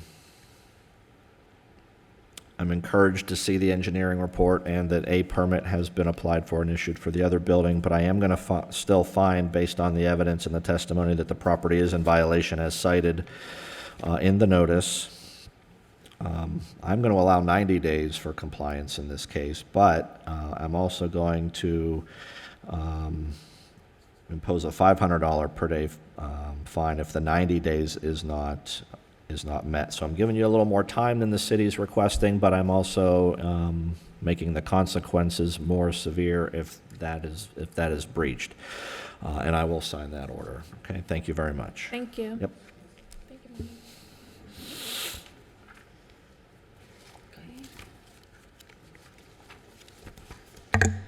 Matter number 67, CE 19080458, 437 25th Street.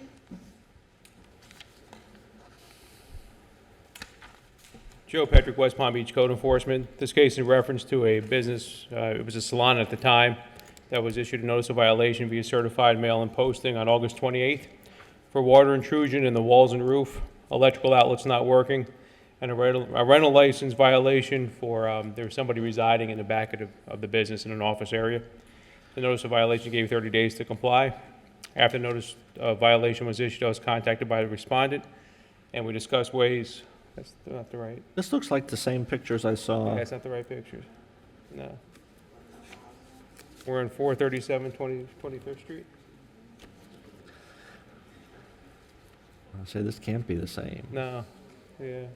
The- We were just talking about that. What's that? No, it's not me. No. There it is. That's it. Yeah, that's it right there. That's it. So this is a commercial property. What? Yeah, that was it. Keep flipping through it. That's the inside of the salon. Yeah, that's it. Okay, should I start from the top or? I got the testimony regarding the notice. You can Okay. just talk about the substantive violations again, please. Okay, that's it. Yeah, after the notice of violation was issued, I was contacted by the property owner, Darlene Smith, and she advised that she lives in Georgia. She stated that she would be vacating the tenant out of the business, and she would work towards bringing the property into compliance.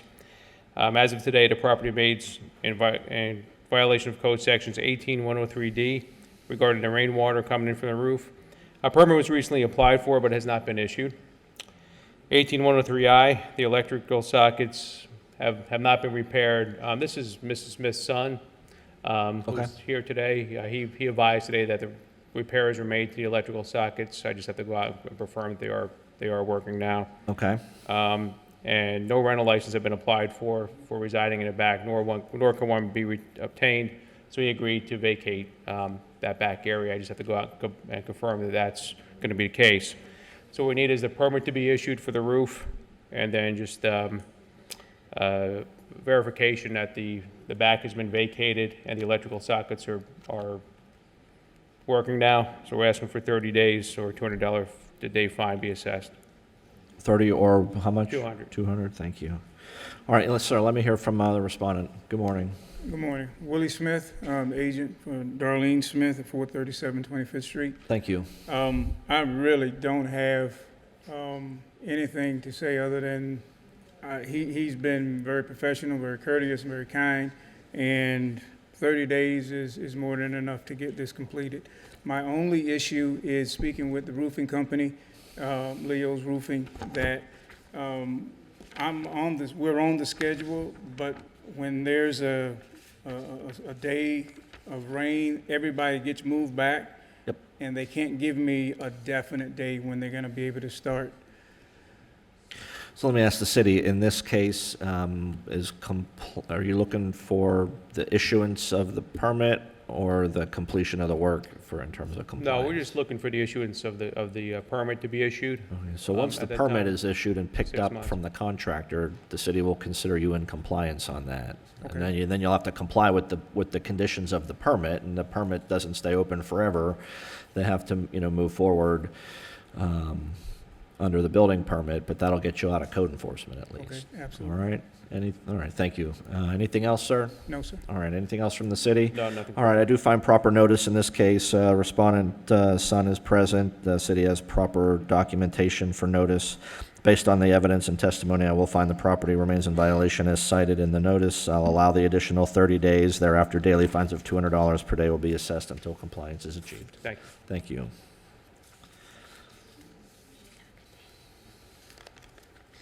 Matter number 11, CE 19090561, 825 29th Street.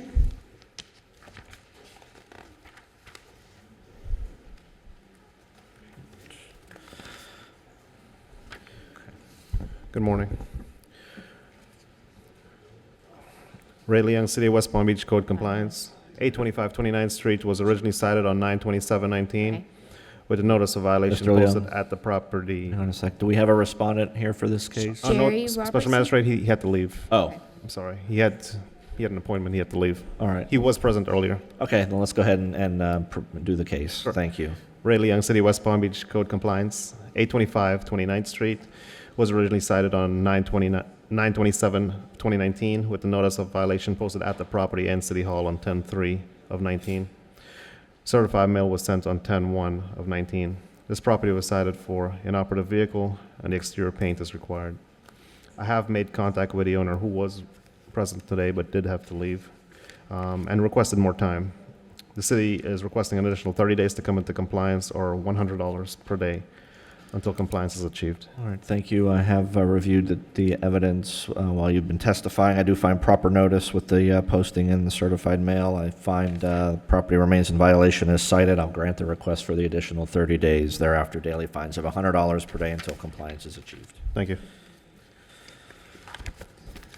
Matter number 69, CE 19080575, 501 35th Street.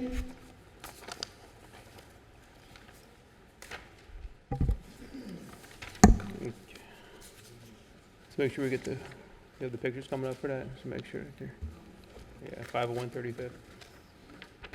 Okay, Joe Petrick, West Palm Beach Code Enforcement. This case in reference to a single-family lot that was issued a notice of violation on August 29th for weeds and overgrowth on a property, including the swale area, and unmaintained landscaping, violation of city ordinance specifications. The notice of violation gave the respondent 10 days to comply by removing the weeds and the overgrowth. Since the notice of violation was issued, I spoke to the respondent on one occasion. Good. Regarding the violation, as of today, the property remains in violation of Code Section 94-446-2.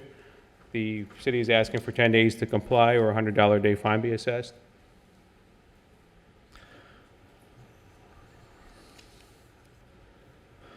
All right, let me hear from the respondent. Yes, ma'am. My name is Pamela Nunnenkamp.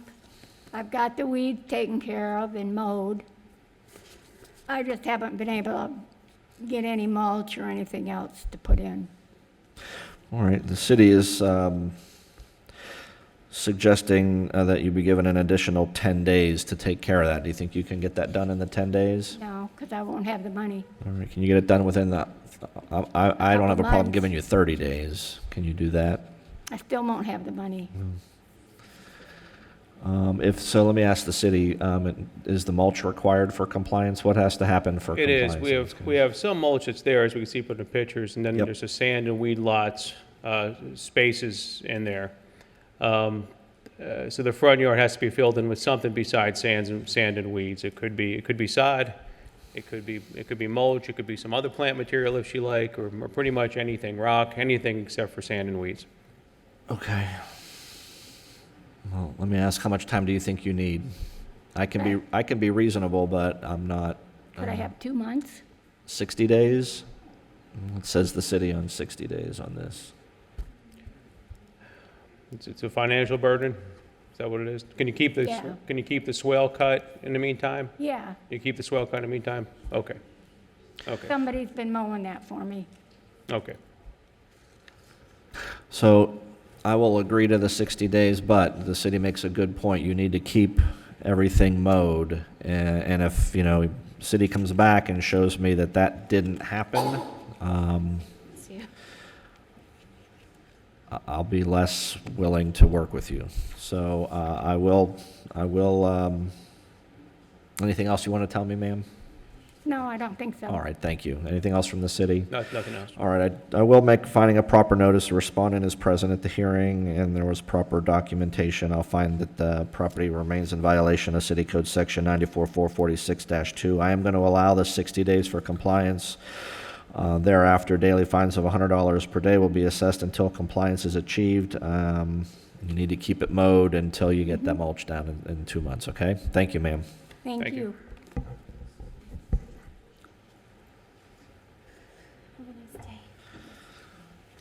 Matter number 15, CE 19090112, 3718 Greenwood Avenue.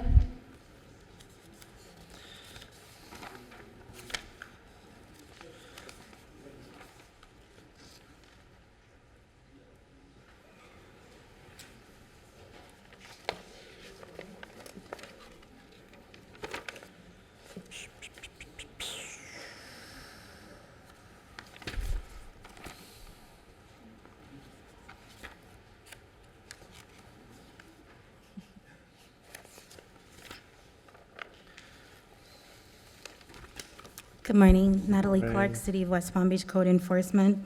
3718 Greenwood Avenue was cited on 9/11/19. Certified mail was sent on 9/13/19, and the property and City Hall were posted on 9/16/19.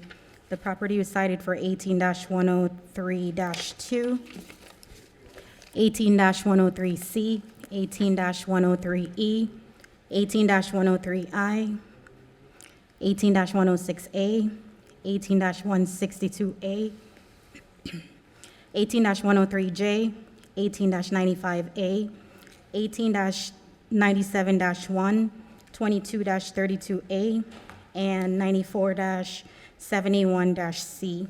I've had contact with the owner. The city is asking for an additional 60 days or $200 per day until compliance is achieved. Okay, everything remains in violation. They are working on it, yes. On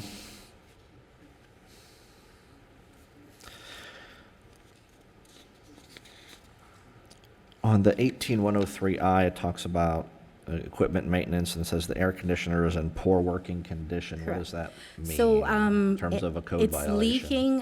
The tenant has like a little bucket underneath it, and it's pouring water into that bucket. So the floor has like water, so it needs to be repaired. Okay, so it's not just that it's not running efficiently as it could, it's actually leaking. Yeah, well, and there's- from what the tenant has told me, like, it works, but some sort of repair needs to be done to it, because I'm not sure if it's freezing up, but the water is pouring into that bucket. It shouldn't have that much water just pouring into a bucket from the AC. So he has to keep a bucket in there. If you can see, that's what it looks like under there. Gotcha. All right, yeah, I just saw how it was contained in the agenda. I wanted some additional information on that one. All right, let me hear from the respondent. Good morning, ma'am. If you can tell me your name and address. Yes, good morning. Aisha Giray, 5600 North Flagler Drive, West Palm Beach, Florida. Okay, so how are you associated with the property? I am the owner's mother, and Okay. then I have the power of attorney with me, too. Okay. What would you like to tell me? What's going on? Yes, we agree with the citations, and we changed everything inside. We painted, we changed the stove, we changed the cabinets, kitchen cabinets, and the countertop, and the AC. We just couldn't find a contractor with a license, because we have to pull a permit for a window and a door, and they're asking $3,000 for a window and a door. All the rest we took care of, and she will come and I'll make an appointment. We'll make an appointment and we'll work. She can see those, but it's so expensive for a window changing and for a door changing, $3,000. Finally, I found someone yesterday, and we gave him the check, and he's going to pull the permit. So, but it will take some time only because of the permit issues. So the city's suggesting an additional 2 months, 60 Yes, days. please. We'll take care of everything. All right. Thank you very much. Thank Anything you, else sir. from the city? No, that's it. Thank you. All right, and I do find proper notice in this case. Respondent is present through the legal representative. The city also has the appropriate documents in the file for certified mail and posting. Based on the testimony and the evidence, I do find the property remains in violation as cited in the notice. I will grant the additional 60 days for compliance, and thereafter daily fines of $200 per day until compliance Thank is you. achieved. Thank you.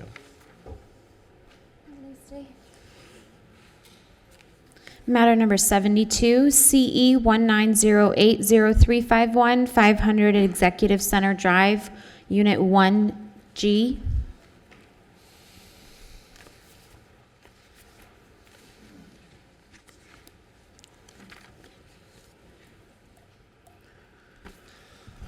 Good morning, Officer Luster, Code Enforcement. This property was posted on 10/3/19.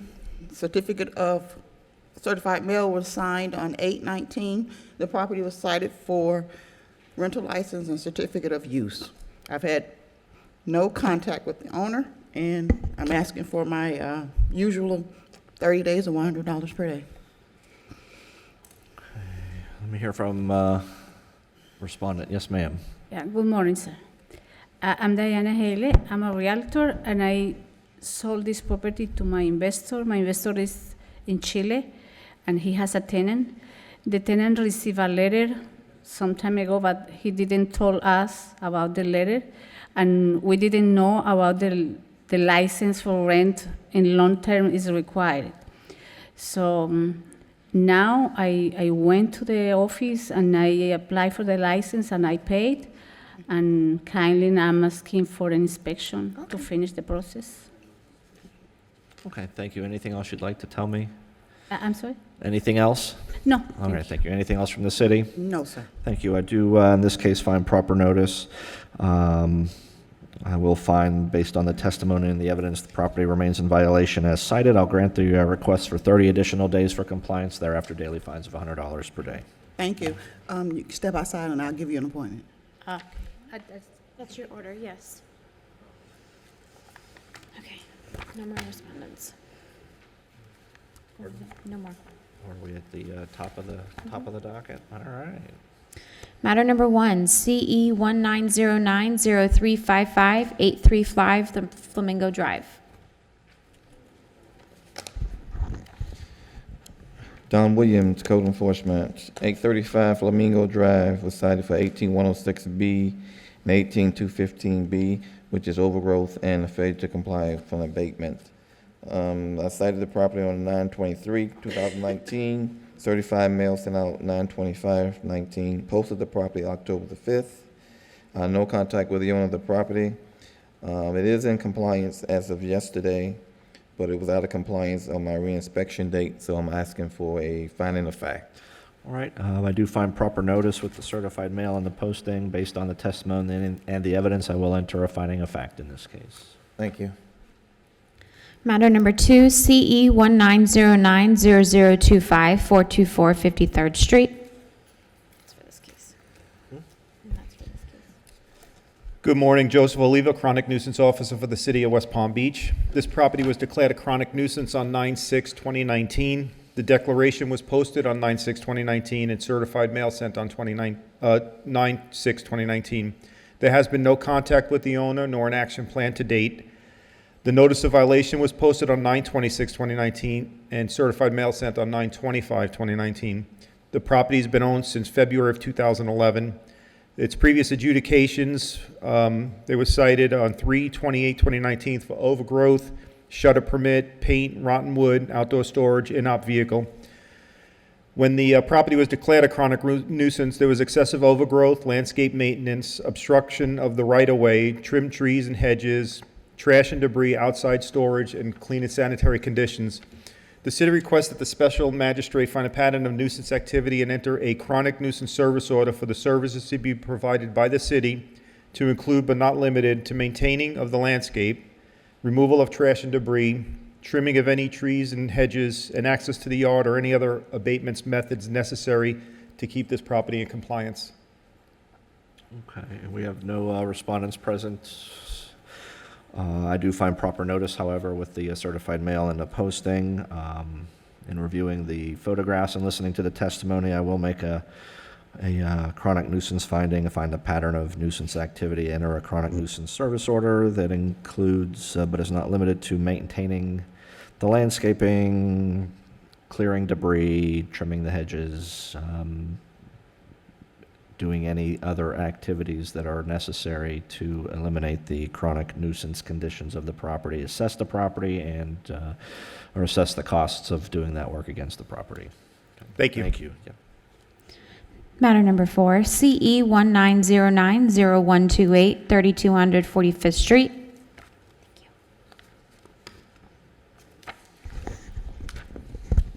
Good morning, City of West Palm Beach Code Compliance Officer Paul McFarland.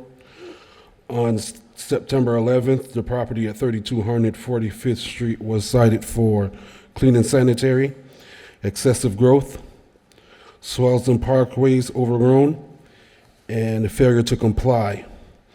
Property was posted September 26, 2019. Certified mail was sent September 17th, 2019. Certified mail was signed for September 19th. I've had no contact with the property owner. As of September 10th, the property still remains with the violations still on the property. City's recommending 5 days to come into compliance or abatement of all violations on the property. Okay, I do find proper notice with the posting and the certified mail based on the testimony and the photographs that are in evidence. I do find the property remains in violation as cited. I believe the condition of the overgrowth definitely rises to the level of a threat to the public health, safety, and welfare. I will allow the respondent 5 days to comply thereafter. The city is authorized to enter the property, abate the violations, and assess the costs. Number 5, CE 19090230, 10100 North Lake Boulevard. Good morning, City of West Palm Beach Code Compliance Officer Paul McFarland. On September 16th, the property at 10100 North Lake Boulevard was cited for clean and sanitary, excessive growth, maintaining of its landscape, trees and hedges overgrown into right-of-way, and swales and parkways overgrown, and failure to comply. Property was posted September 25th, 2019. Certified mail was sent September 19th. Certified mail was signed for September 24th. I have been in contact with the property owner. I did go over the violations and what was required. As of September 10th, the property was not in full compliance. I did meet with their contractor at that time, and I did direct him what needed to be done. I left my business card with him to reach out once all the vegetation and overgrowth was taken care of. As of this morning, I have not heard from the contractor nor the property owner. Taking that into consideration, the city is recommending 7 days to come to compliance or abatement of the violations on the property. Did you say something came into compliance or no?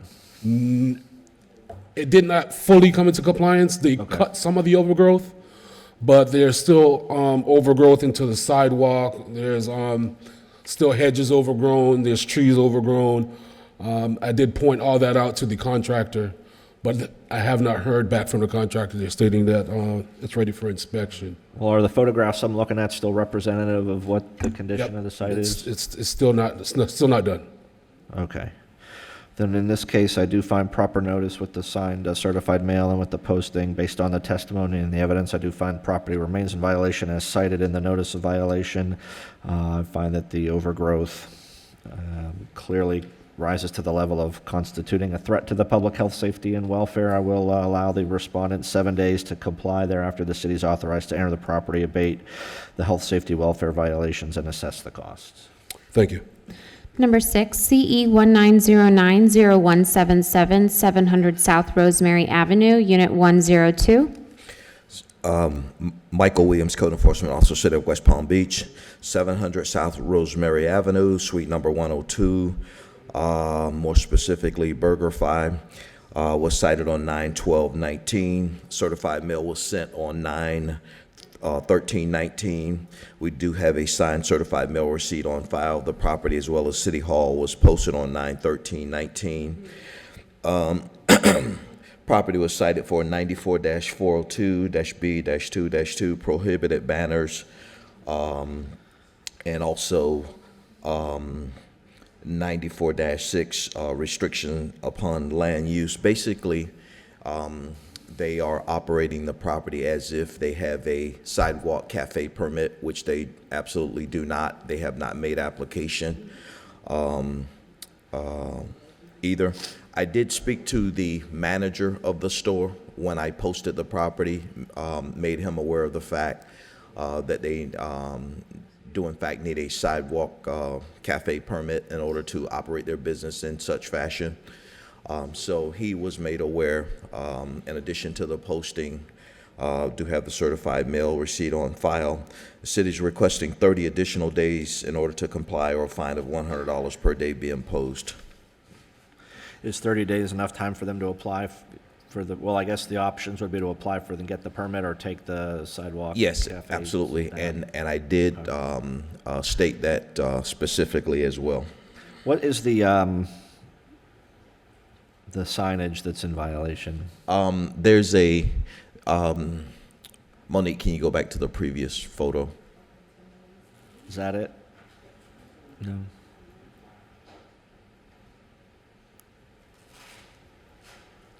Right there, Monique, go back. I'm sorry. There's a one of the A-frame right there. Yeah, you just passed it. There's a A-frame sign, one of the sandwich board signs, which basically details their operating hours. That one. Right there. Oh, I see. Yeah, see it in the background says there. kids eat free thing? Yeah. Yeah, got it. Okay. All right, I will find proper notice with the signed certified mail and the posting. I'll find based on the testimony and evidence property remains in violation as cited in the notice. I'll allow the 30 days to comply. Thereafter, daily fines of $100 per day. Number 7, CE 19090182, 333 Fern Street. Michael Williams, Code Enforcement Officer, City of West Palm Beach. Property 333 Fern Street was cited on 9/13/19. Certified mail was sent on 9/17/19. We do have a signed certified mail receipt on file. The property, as well as City Hall, was posted on 9/16/19. Property was cited for 94-109, which basically is the transparency of the windows. They do have some treatment over the windows that inhibit the ability to see into the property, which is a direct violation of the code. I had spoken to the property manager, met with her at the property. She indicated that she is in contact with Anna Maria Ponte, who's the city urban planner, for further clarification and direction in terms of what are some of the alternatives that are available to them in terms of the transparency. City's requesting 45 additional days in order to comply, or a fine of $150 per day be imposed. All right, I do find proper notice with certified mail and the posting. I find based on the evidence and the testimony, violation remains of 94-109 as cited in the notice. I'll grant the request for the additional 45 days. Thereafter, daily fines of $150 per day. Number 8, CE 19090199, 325 South Olive Avenue. Michael Williams, Code Enforcement Officer, City of West Palm Beach. Property 325 South Olive Avenue was cited on 9/13/19. Certified mail was sent on 9/17/19. We do have a signed certified mail receipt on file. The property, as well as City Hall, was posted on 9/16/19. Property was cited for 94-402B-1-4 prohibited signs and equipment. On the roof of the building, there is a non-permitted piece of signage that has been installed. There, we were notified by the Planning and Zoning Division that this is a unpermitted piece of signage. Therefore, we cited them, and as of to date, as of last evening rather, they had not pulled a permit for the signage. So that's a whole process in and of itself. So the city's requesting 45 days in order to comply with the permitting portion, or a fine of $150 per day be imposed. So it could be permissible with the appropriate approved Absolutely. permit? Yes. Okay. I will find proper notice with the certified mail and the posting. I will find, based on the testimony and the evidence, property remains in violation as cited in the notice of violation. I will allow the additional 45 days. Thereafter, daily fines of $150 per day. Thank you. I'm going to jump to the other matters. Okay.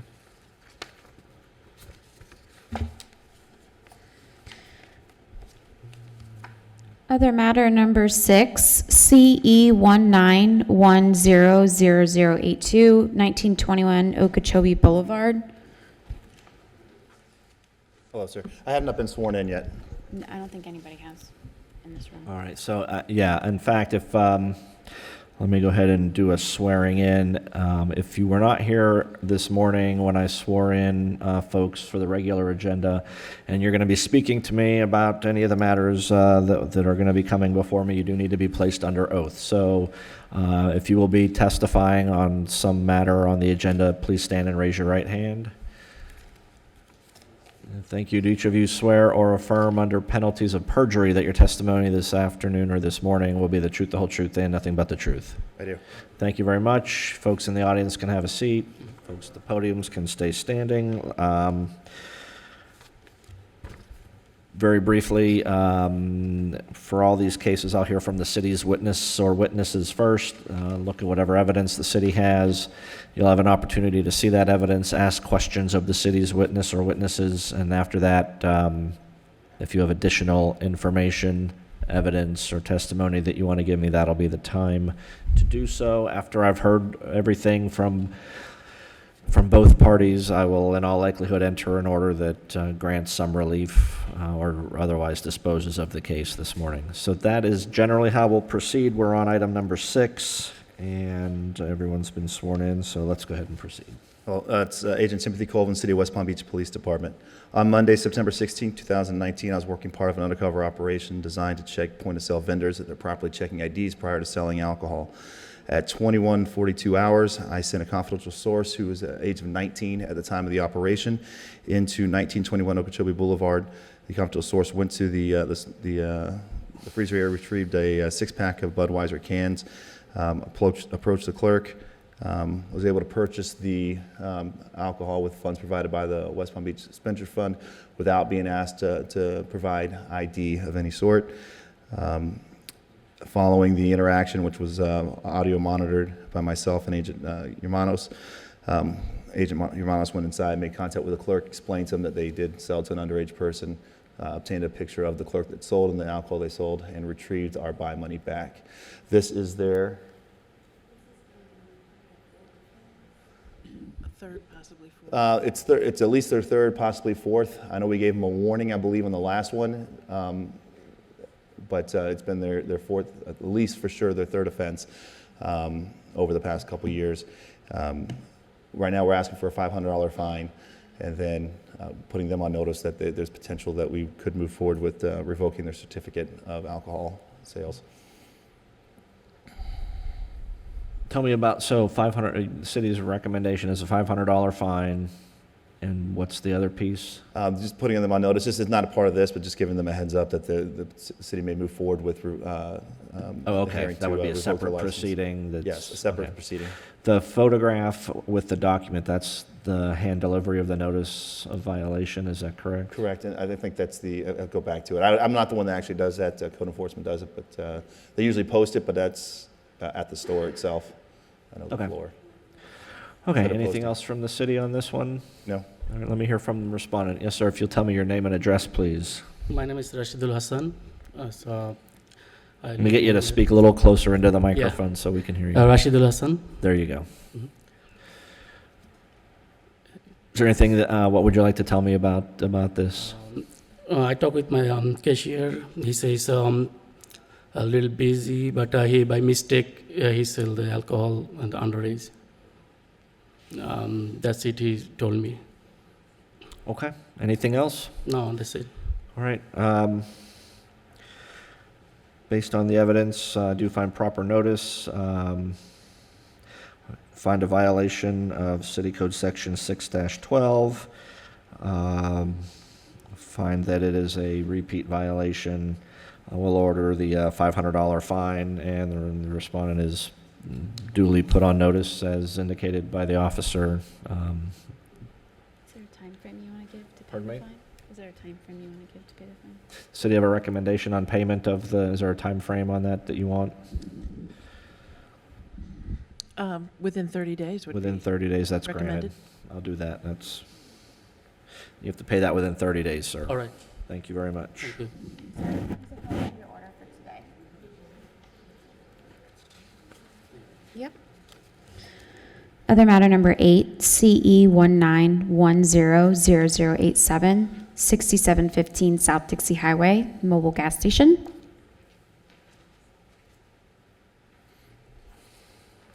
Good morning, sir. Good morning. Agent Colvin, City of West Palm Beach Police Department. On Monday, September 16, 2019, I was working part of an undercover operation to check point-of-sale vendors to make sure they're properly checking IDs prior to selling alcohol. In order to do so, I used the use of a 19-year-old confidential informant. At approximately 20:35 hours, the confidential informant walked into 6715 South Dixie Highway, retrieved a 6-pack of Bud Light 12 fluid ounce bottles from the store, approached the clerk, was able to purchase the alcohol without providing ID of any sort. The interaction was monitored audio by myself and Agent Yamanos in the vehicle. Following the interaction, the confidential source brought the beer out to us. Agent Yamanos went inside, made contact with the clerk, identified the was police, and that the person he sold to was underage at the time. We find that the mobile gas station is a violation of City Ordinance 6-12. This is there. Again, for multiple offense, asking for $500 fine, and same stipulation as far as making sure they're aware that they could lose their certificate of license. All right, let me hear from the respondent. Yes, sir. So good morning. My name is Mohammed Rahman. I'm a owner of the 6715 South Dixie Highway. He is hired our company 6-7 months. This is his first offense. We gave him a proper train. We over and over we told the check the ID, but I don't know how he did it. He did a mistake, and he apologized to court and as well as us company. He's not going to be happen anymore. He's promised with us. We gave him proper train, but unfortunately it's happened. Okay, and according to the city, although this employee's first time it's happened, this business it's occurred in the past on previous occasions. Yeah, I was promised at that time. We fired that guy. Right away we take action. Right away we take the other guys, whatever he did before. We fire him. We hire him in 6-7 months. That's why. Okay. That's whatever you decide now. This is the first offense. Okay. Officers. Thank you very much. Anything else from the city? Thank you, sir.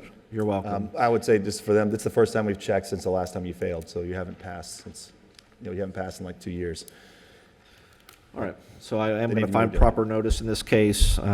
Based on the testimony and the evidence, I do find a violation of City Code Section 6-12, and I will order a $500 fine payable within 30 days. And as the officer indicated, although this individual's first time, the business has had multiple violations, and you could be putting yourself into a position where the city seeks to revoke your license. So be aware. Thank you very much. Thank you, sir.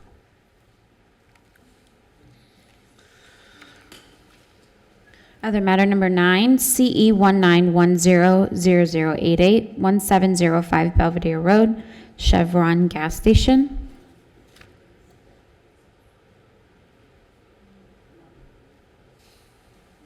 Good morning. Once again, Agent Colvin, City of West Palm Beach Police. On Monday, September 16, 2019, working part of an undercover operation designed to check point-of-sale vendors at their property, checking IDs prior to selling alcohol. In order to do so, I used the confidential source. It was 19 at the time of the operation. At approximately 29 hours, the confidential source entered the Chevron at 1705 Belvedere Road, retrieved a 6-pack of Budweiser 12 fluid-ounce bottles, approached the clerk, was able to purchase the alcohol with funds provided by the West Palm Beach Expenditure Fund without having to produce any ID of any sort.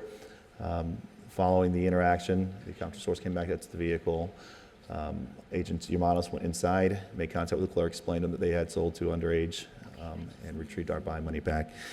We find the Chevron is in violation of City Ordinance 6-12. This is their first offense. The city's asking for a $250 fine, a one-time fine paid within 30 days. Okay. Thank you. Let me hear from the respondent. Good morning, sir. Yes, sir. Go ahead and tell me your name and address, please.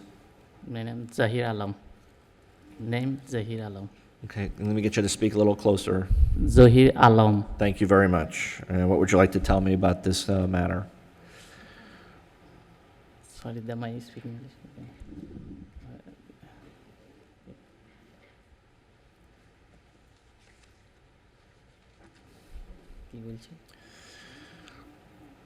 Good morning, sir. Can I speak for him? He's my friend. What is your name? Mohammed Sean. Are you going to kind of translate for him, or? Yeah. That's fine. I just wanted to know if he had what he wanted to tell me about the incident. He said the person was trying to buy the beer. He asked her for ID, not the ID actually. He asked her for age. She said she was 23 years old, and he sold her a beer. and that's how it's happened. Okay. Is that what happened? Yes, that's what has happened. Okay. Is there anything else you'd like to tell me? No. All right. Anything else from the city? No. All right. I do find proper notice, respondent is present. I do find, based on the testimony and the evidence, that there is a violation of City Code Section 6-12. You gotta ask for the ID, you can't just take their word for it. This is a first offense, so I will order a $250 fine payable within 30 days. Okay. Thank you very much. You want your order? Get a copy of the order up here. Thank you. Other matter number 7, CE 19100084, 4000 South Dixie Highway, Marathon Gas Station. I don't believe anybody showed up for them. Agent Colvin, City of West Palm Beach Police. On Monday, September 16, 2019, as part of an undercover operation designed to check point-of-sale vendors that they're properly checking ID prior to selling alcohol. At approximately 2100 hours, the confidential source, who was 19 at the time of the operation, entered 4000 South Dixie Highway, the Marathon, retrieved a 6-pack of Budweiser cans, 12 fluid ounces, was able to purchase the alcohol without providing any ID of any sort. Following the interaction, confidential source handed the beer to Agent Humanos, who went inside, made contact with the clerk, explained to him they had sold to someone underage. This is their third offense. We do find that the business is in violation of City Ordinance 6-12, and we're asking for a $500 fine. All right, and I don't think we have a respondent present, but we have proper notice as contained in the file. Based on the testimony and the evidence, I do find a violation of City Code Section 6-12. I order and that this is a repeat offense. I will order a $500 fine to be paid within 30 days. Okay. Other matter number 1, CE 10090055, 2031 Dock Street has been rescheduled. Other matter number 3, CE 16020224, 2031 Dock Street has been rescheduled. And other matter number 5, CE 18070597, 1217 Whitney Street has been rescheduled. Other matter number 2, CE 07050305, 926th Street.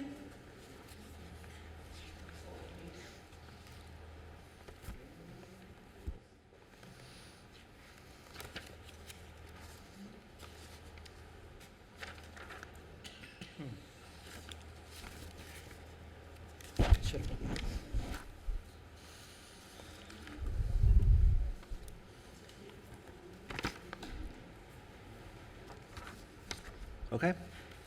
Mitch Posner, Code Enforcement. Case ending in 305 926th Street, date ordered 6/22 of '07. Fine started 7/24 of '07. Total is $2,600, ran for 13 days. Daily fine of $200 a day. Date of compliance was 8/6 of '07. This was actually brought before a magistrate for lien reduction several years ago and reduced to $500. The city is requesting we reduce it to the same amount again.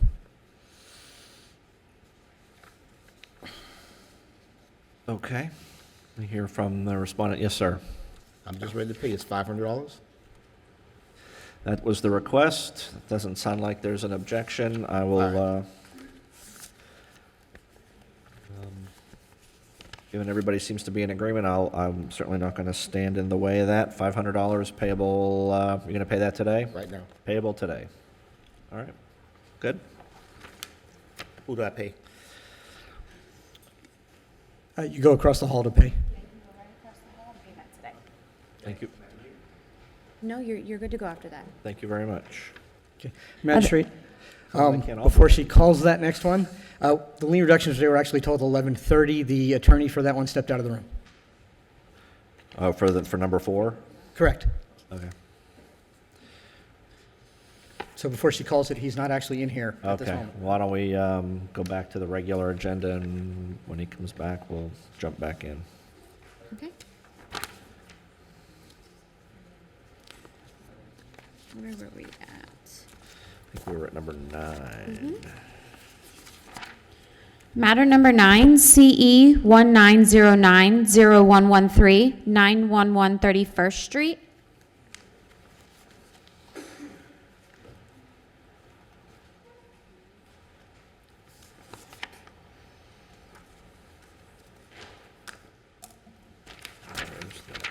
That thing. Good morning. Ray Young City, West Palm Beach Code Compliance. 911 31st Street was originally cited on 9/11 of 2019 with a notice of violation posted at the property and City Hall on 9/12 of 19. Certified mail was sent on 9/13 of 2019. This property was cited for 94-482A driveway repair. I have not made contact with the owner, and the violation still exists. The city is requesting an additional 30 days to come into compliance, or $100 per day until compliance is achieved. All right, thank you. I do find proper notice with the posting in the certified mail. Based on the evidence, I find property remains in violation as cited in the notice. I'll allow the additional 30 days and thereafter daily fines of $100 per day. Thank you. Number 10, CE 1909-0151, 923 28th Street. Ray Young City, West Palm Beach Code Compliance. 923 28th Street was originally cited on 9/12 of 19 with the notice of violation posted at the property and City Hall on 9/14 of 19. Certified mail was sent on 9/13 of 2019. This property was cited for 18105J, 18105B, 18106B, and 18106A. I have not made contact with the owner, and all violations still exist. The city is requesting an additional 30 days to come into compliance, or $150 per day until compliance is achieved. Okay.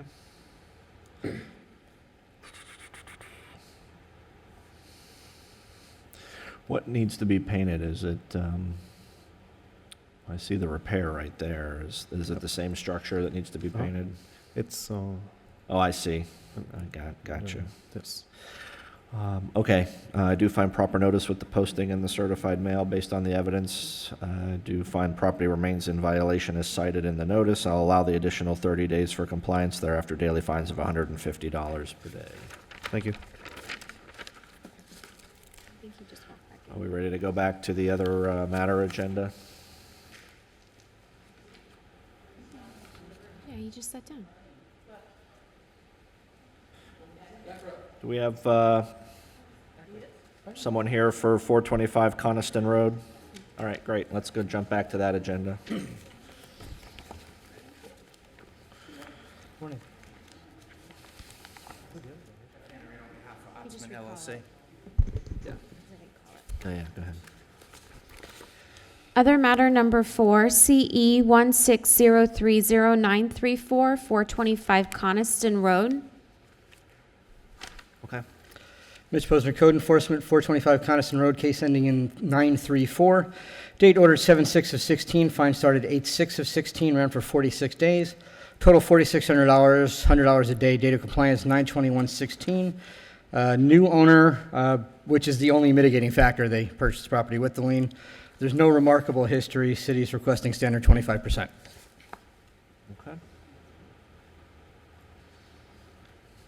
Thank you.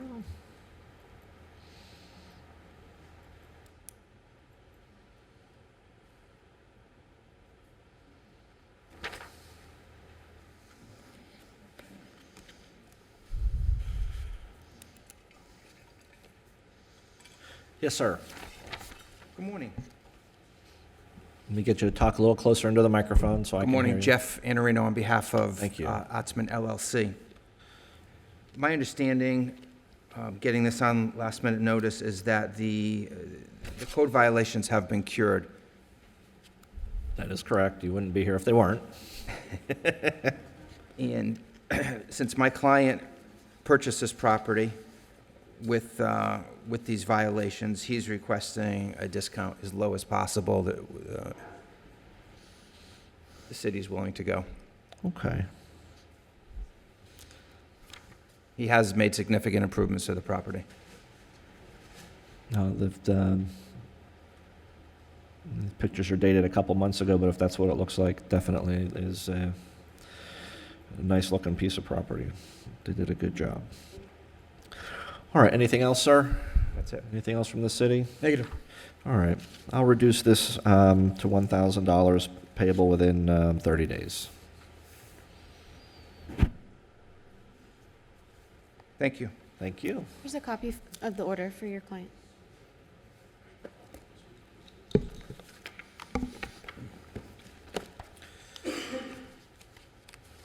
a nice day. Thanks. Okay, number 12.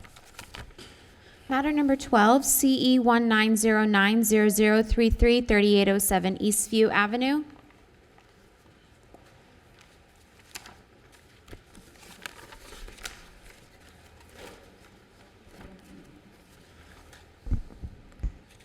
Natalie Clark, City of West Palm Beach Code Compliance, 3807 Eastview Avenue was cited on 9/7/19.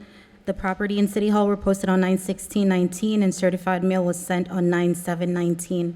The property was cited for 18-103J, 94-442-C1. I've had contact with the owner. The property has since complied with 94-442-C1. 18-103-J is still not in compliance. The city is asking for an additional 60 days or $100 per day until compliance is achieved.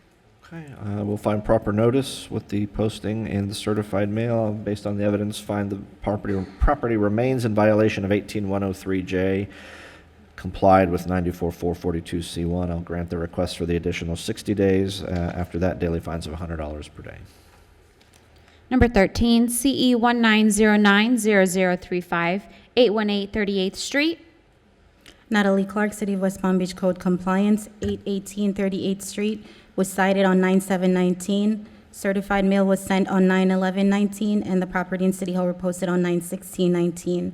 The property was cited for 18-103J, 18-106A, 18-106K, and 74-4-C5. The property has since complied with 74-4-C5. All other violations remain. The city is asking for an additional 60 days or $200 per day until compliance is achieved. Thank you. I do find proper notice with certified mail and with posting. Based on the evidence, I find property remains in violation of 18-103J, 18-106A, and 18-106K, but has complied with 74-4-C5. I will grant the request for the additional 60 days. Thereafter, daily fines of $200 per day. Number 14, CE 19090075, 4210 West Terrace Drive. Natalie Clark, City of West Palm Beach Code Compliance, 4210 West Terrace Drive, was cited on 9/9/19. Certified mail was sent on 9/11/19, and the property and City Hall were posted on 9/16/19. The property was cited for 18-162A and 22-32-A. I've had no contact with the owner. The property is still, the property still remains in violation of all code sections. The city is asking for an additional 30 days or $200 per day until compliance is achieved. All right. Thank you. I do find proper notice with certified mail and posting. I will find, based on the evidence and testimony, the property is in violation as cited in the notice. Allow an additional 30 days for compliance. Thereafter, daily fines of $200 per day. Number 16, CE 19100020, 960 42nd Street. Natalie Clark, City of West Palm Beach Code Compliance, 960 42nd Street, was cited on 10/2/19. The property and City Hall were posted on 10/4/19, and certified mail was sent on 10/3/19. The property was cited for 18-1023, 18-103J, 18-106A, 74-34-A1J, 94-302-A4, and 94-71C. The property has since complied with all code sections with the exception of 18-103J and 94-302-A4. The city is asking for an additional 20 days or $150 per day until compliance is achieved.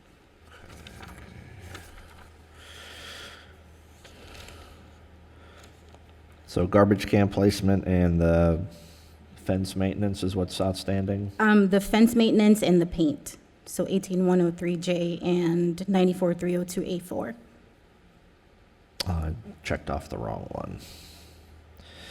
All right, so 18103J is the paint, and that remains in violation. Correct.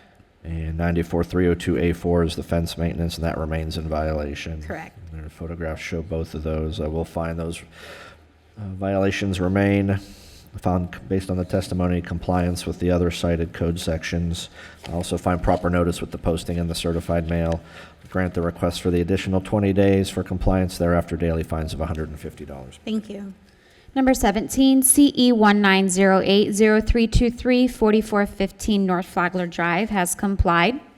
Number 20, CE 19090194, 400 Metcalf Court.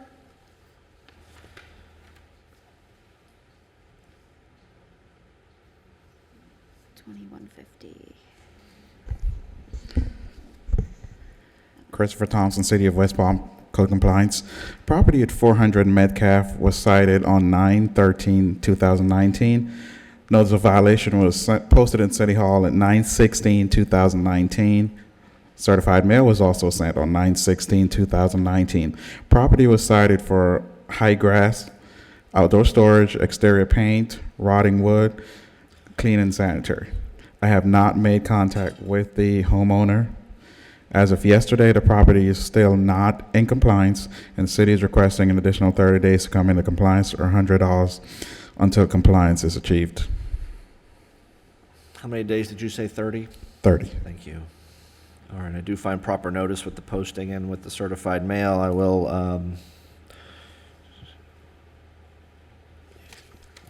okay, based on the testimony and the evidence, I do find the property remains in violation as cited in the notice. I'll grant the request for an additional 30 days, thereafter daily fines of $100 per day. Number 21, CE 19090516, 639 38th Street. Christopher Thompson, City of West Palm, code compliance.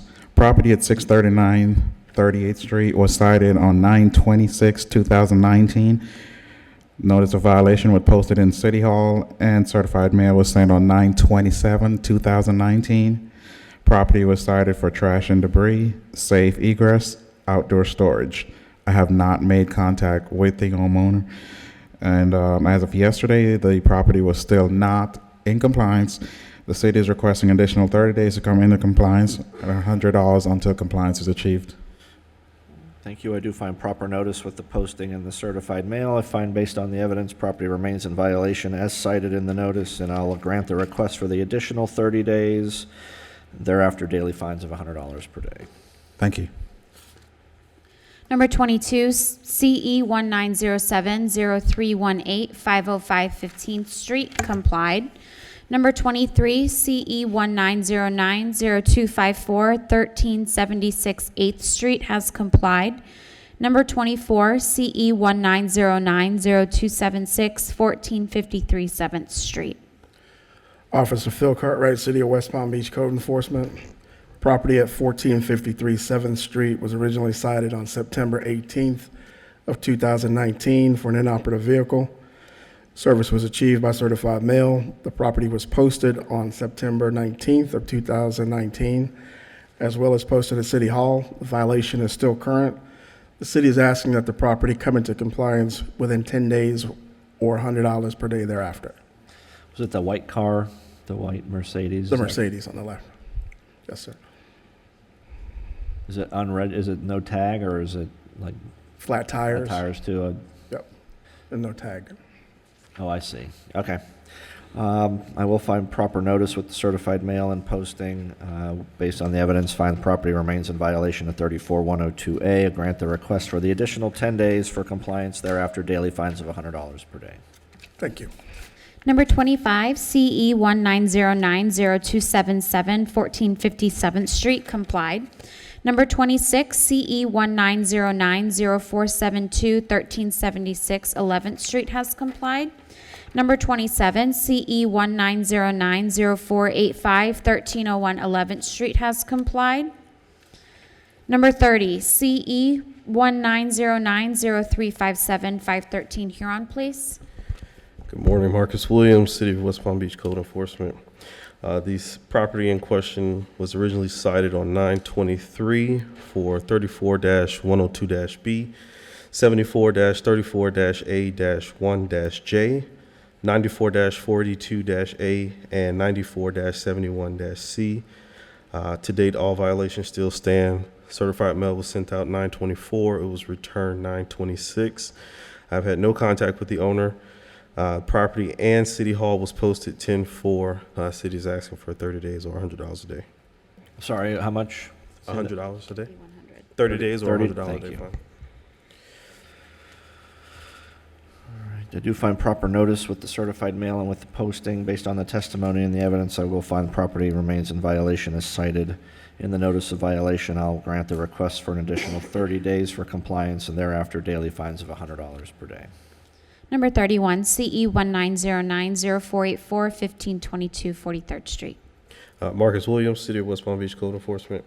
The address in question was originally cited on 923 for 18-265, 94-71-C, and FBC 1001.1.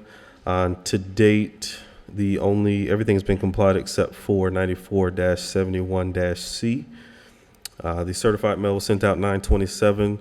It was received 9/30. No contact with the owner to date. Property and City Hall was posted 10/4/19, and the city is asking for 30 days or $100 a day. So the outdoor storage is all that's left on this one? Yes, sir. All right. I will find proper notice with the certified mail and the posting. I'll find property remains in violation of 9471C, complied with the other two sections cited in the notice. I'll allow the additional 30 days for compliance, and thereafter daily fines of $100 per day will be assessed. Number 33, CE 19090488, 2107 Ware Drive. Marcus Williams, City of West Palm Beach Code Enforcement. This address was originally cited 923 for 94-71-C, 18-106-I, and 18-162-A. To date, everything has been complied except for 18-162-A. A certified mail was sent out 9/27. It was returned 10/3/19. We have no contact with the owner to date. Property and City Hall was posted 10/4/19. City is asking for 30 days compliance or $100 a day fine. Thank you. I do find proper notice with certified mail and the posting. I will find property remains in violation of 18-162A, but has complied with the other two code sections cited in the notice. Allow the additional 30 days for compliance, thereafter daily fines of $100 per day. Number 34, CE 19090574, 1429 42nd Street. Marcus Williams, City of West Palm Beach Code Enforcement. The address in question was originally cited for 18-106B, 18-106I, and 94-71-C. This was cited 9/26. Certified mail was sent out 10/2. It was received 10/4. I have spoken with the property owner. The property and the City Hall was posted 10/4 as well. They have spoken to me about they're both have some illnesses that they're working through, and so they're asking for 30 days, which I have no problem with, or $100 a day fine.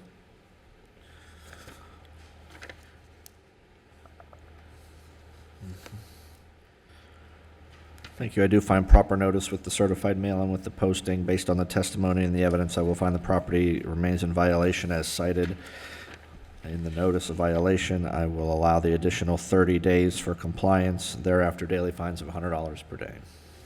Number 35, CE 19090032, 417 Bunker Road. Richard Pazmino, Code Enforcement Officer, City West Palm Beach. This property was cited on September 6, 2019. Certified mail was sent September 9th, 2019, and certified mail was signed for September 11th. Property was posted on September 19th, 2019. I have had no contact with any representative of the property. The property was cited for clean and sanitary conditions, excessive growth, and landscape requirements.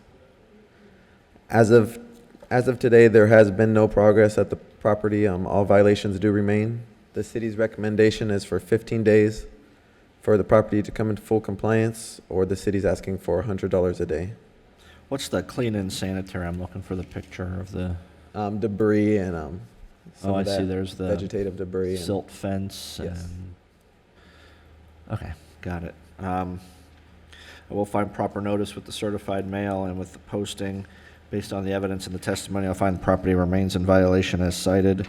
We'll grant the request for the additional 15 days. For compliance to be achieved, thereafter daily fines of $100 per day.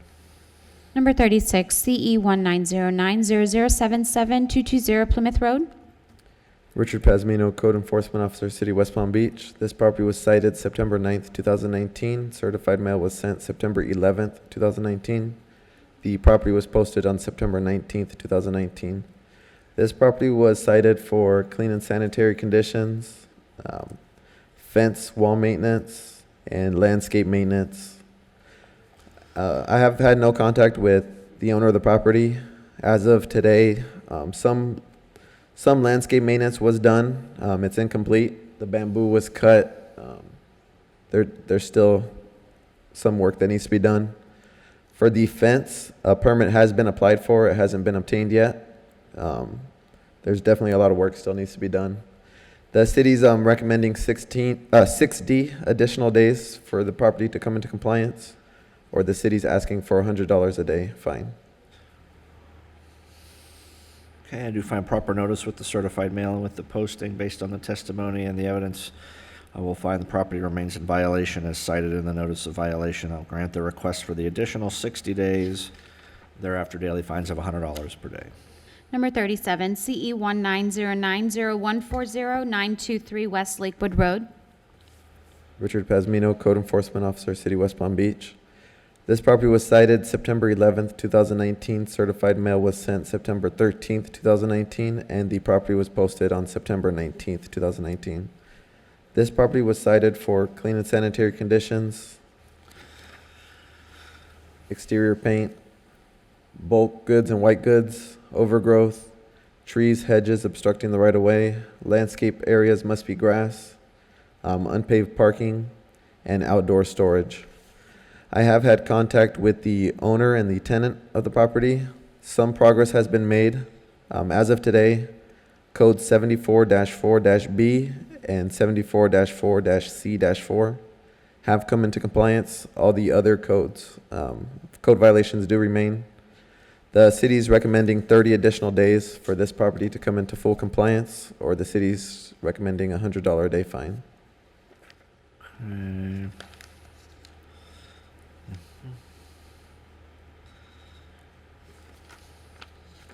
We'll find proper notice with certified mail and with posting in this case. Based on the evidence, I'll find compliance with 74-4-B regarding bulk goods and white goods, compliance with trees and hedges obstructing the right-of-way, that's 74-4-C-4, but that all other code sections as cited in the notice remain in violation. I'll grant the request for the additional 30 days, daily fines of $100 per day thereafter. Number 38, CE 190901421 1000 West Lakewood Road. Richard Pasmino, Code Enforcement Officer, City of West Palm Beach. This property was cited September 11th, 2019. Certified mail was sent September 13th, 2019, and the property was posted September 19th, 2019. This property was cited for external doors and windows, those boards on the windows, non-residential stairs, clean and sanitary conditions, rental license violation, certificate of use required, junk abandoned vehicles, hurricane hazard, fence wall maintenance, dumpster screening, use of parking loading areas, remove prohibited vehicles, and outdoor storage. I have met with the property manager, spoke to the owners of the property, and some compliance has been achieved. A lot of work was done at this property. As of today, the remaining code violations are 18106A, 18162A, 2232A, 34102A, and 74-4-C-1. All other violations have come into compliance. I did the rental inspection, and there is a lot of work that needs to be done regarding that. I have in contact with the property manager and the owners. The city's recommending 90 days for the property to come into full compliance, or the city's asking for a $200 a day fine. 90 days or $200 per day? Yes. Is the hurricane hazard, There's a carport at the back of the property. Yeah. It's still in violation. Okay.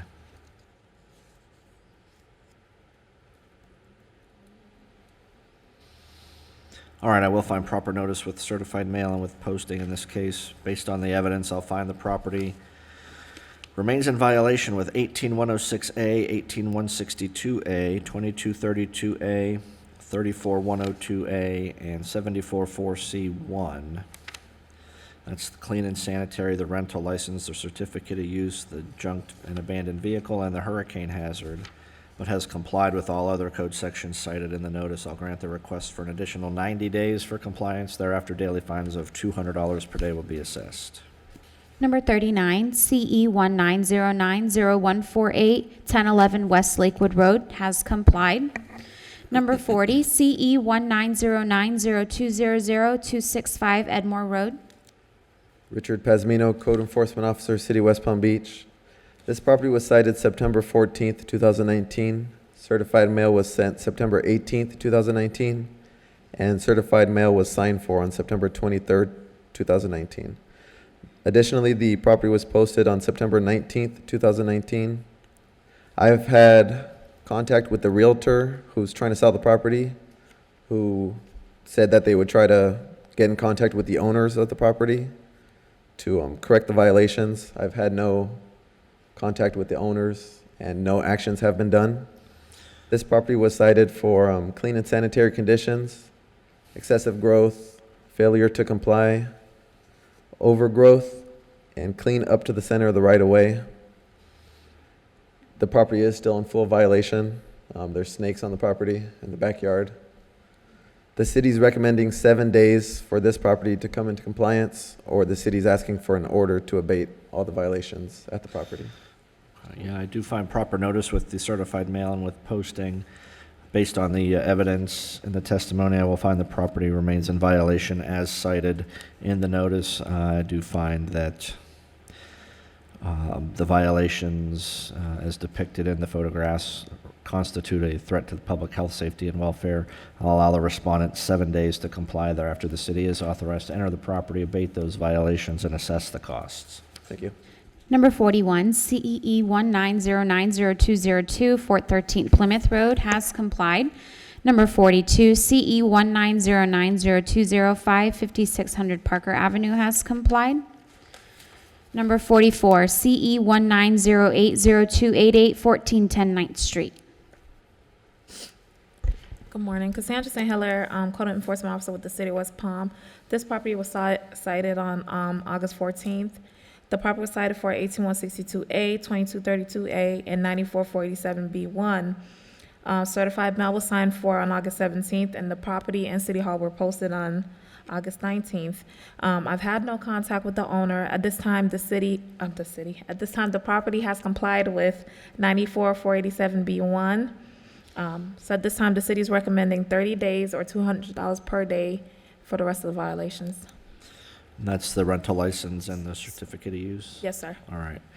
We'll find proper notice in this case. I will find property remains in violation of 18162A and 2232A, but has complied with 94487B1. I will allow the additional 30 days for compliance. Thereafter, $200 per day. Number 45, CE 19080348, 821 North Tamarind Avenue. Cassandra St. Hilaire, Code Enforcement Officer with the City of West Palm. This property was cited on August 16th. Property was cited for 18162A, 2232A, and 94482A. I've had contact with the owner. Certified mail was sent on August 19th. The property and City Hall were posted on August 22nd. At this time, all violations remain. The city is recommending 30 days or $200 per day till compliance is achieved. Thanks. Thank you. I will find proper notice with certified mail and with posting. Based on the evidence and the testimony, I will find property remains in violation as cited in the notice. I'll allow the additional 30 days for compliance. Thereafter, daily fines of $200 per day. Number 46, CE 19080484, 610 Douglas Avenue.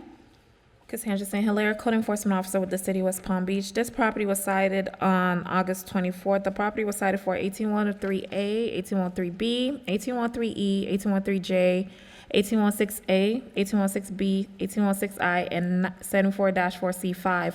I've had no contact with the owner. Certified mail was sent out August 27th. The property and City Hall were posted on August 26th. At this time, the city is asking for 15 days or abate for 1816B, 1816I, and 74-4C5.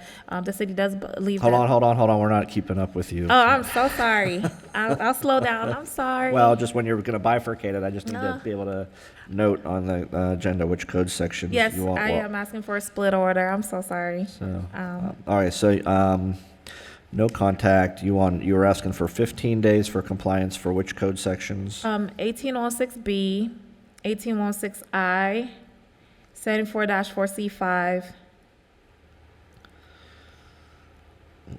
Okay.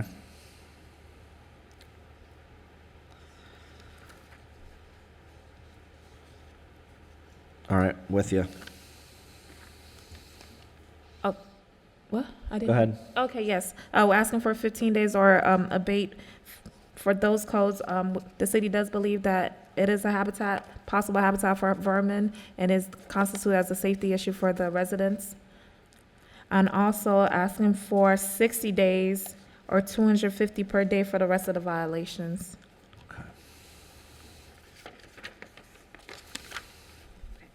Got it. What's the Oh, yes. repair dwelling 18103A? What's going on with that one? Is that, oh wait, I think I just saw a big hole in the wall in that Yeah. last picture. There's holes everywhere. Never mind. Got it. Okay, I see. Okay. All right, yeah, I do find proper notice with the certified mail and with the posting in this case. Based on the testimony and the evidence, I do find the property remains in violation as cited in the notice.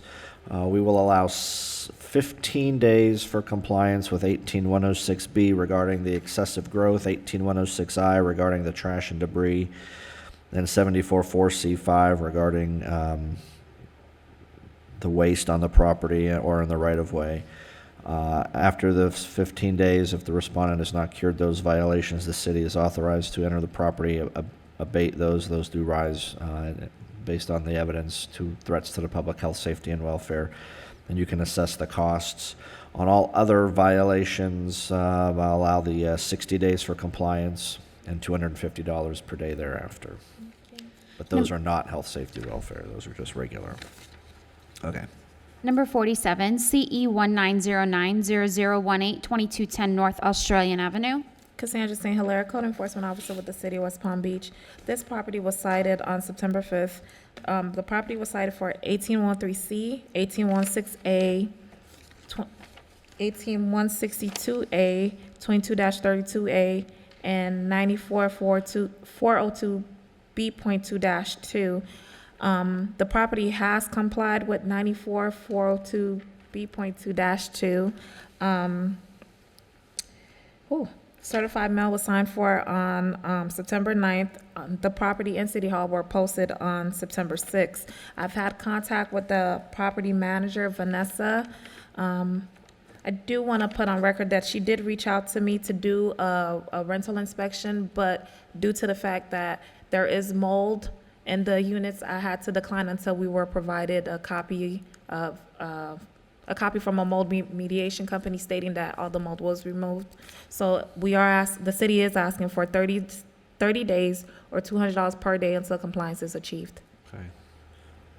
So they can't get the rental license and certificate of use till they cure the other violations? Yeah, I mean, she did email me and stated that they did get it done, and I just asked for a copy of, but I never received it, so. Okay.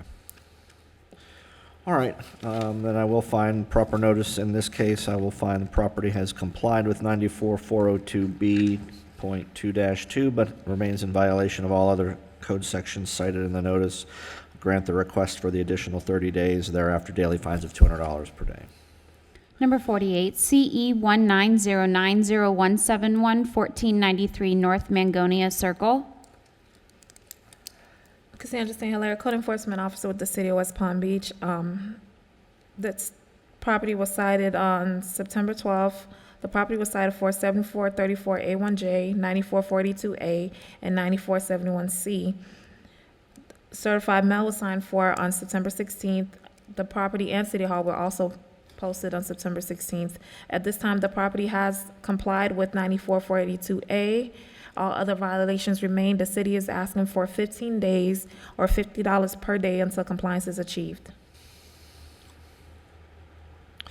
All right, thank you. I do find proper notice with certified mail and with posting. I will, based on the evidence, find compliance with 94-482A, but find that the property remains in violation with the other two code sections that were cited in the notice. I'll grant the request for the additional 15 days.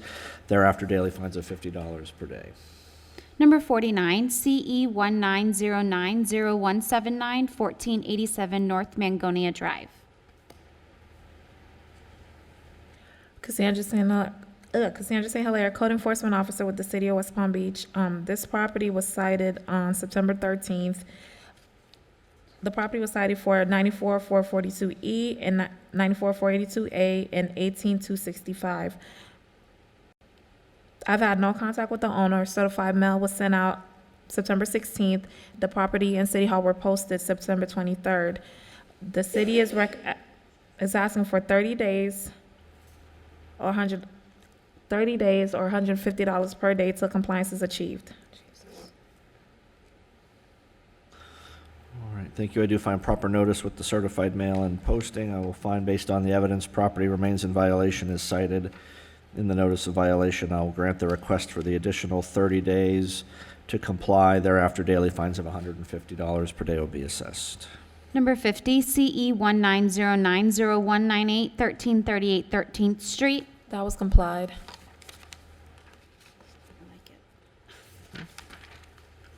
Number 51, CE 19090229, 20th Street. And that was rescheduled. Thank you. Complied to? Rescheduled. Oh, rescheduled. Number 52, CE 19090131, 618 54th Street. Robert Watkins, City of West Palm Beach Code Compliance. This property, this property was cited September the 11th. Certified mail was sent September 13th. Certified mail was received the 27th of September. City Hall was posted October the 3rd.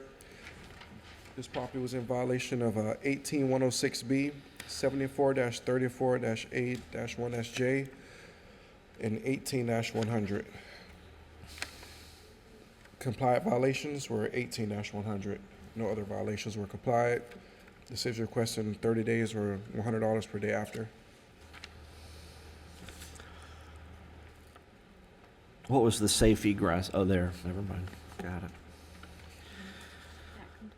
Okay, no. All right, I do find proper notice with certified mail and with the posting. Based on the evidence and the testimony, I'll find the property remains in violation as cited in the notice of violation. I'll allow an additional 30 days for compliance. Thereafter, daily fines of $100 per day. Number 53, CE 19090134, 709 54th Street. Robert Watkins, City of West Palm Beach Code Compliance. This property was cited September the 11th. Certified mail was sent September the 13th. Certified mail was returned September the 18th. City Hall was posted October the 3rd.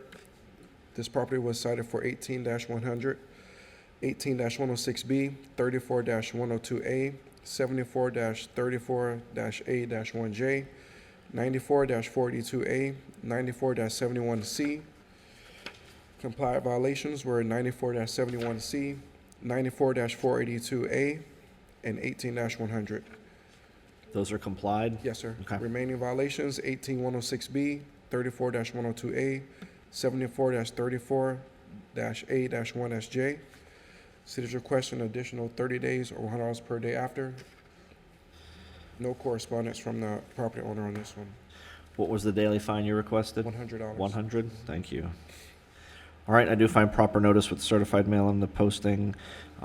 Based on the evidence, I'll find property has complied with 18-100, 94-482A, and 94-71C, but remains in violation of the other code sections cited in the notice. I'll grant the request for the additional 30 days to comply. Thereafter, daily fines of $100 per day will be assessed. Number 54, CE 19090154, 718 54th Street. Robert Watkins, City of West Palm Beach Code Compliance. This property was cited on September the 12th. Certified mail was sent September the 18th. Certified mail was returned September the 19th. City Hall was posted October the 3rd. This property was cited for 18-106A, 18-106G, 18-162A, 22-32A, 74-34-A-1J, 94-442-C1, 94-71C. Compliant violations were 18-106G. Remaining violations are 18-106A, 18-162A, 22-32-A, 74-34-A-1-J, 94-442-C-1, and 94-71C. City requesting 30 days or $100 per day after. No correspondence with the owner.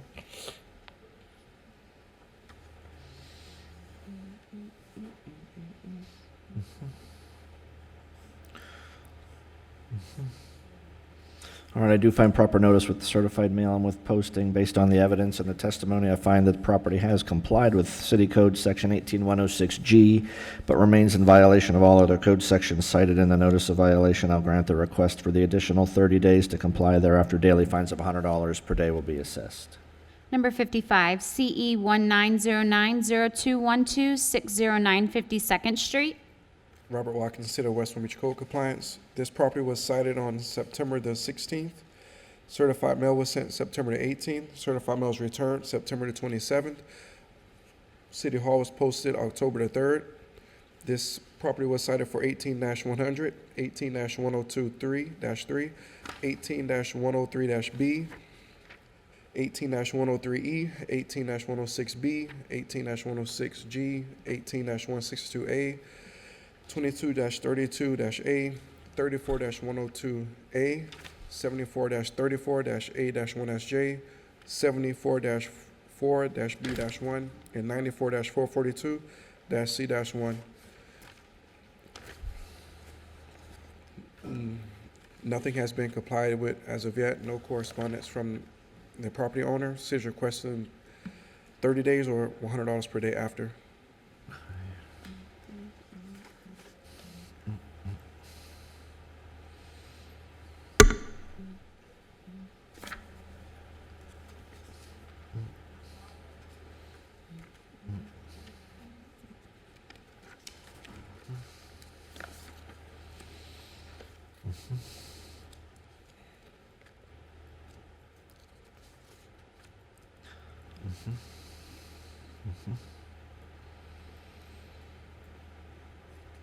Is there a refrigerator somewhere? Is that to remove the Yep, it appliance? was up under the carport. Saw that. Saw that.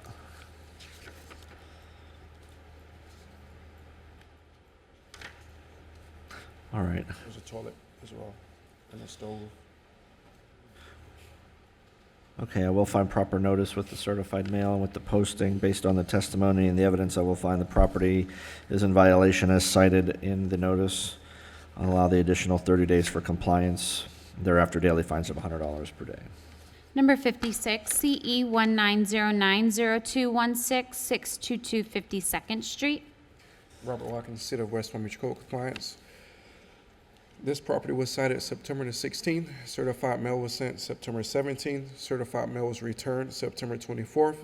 City Hall was posted October the 3rd.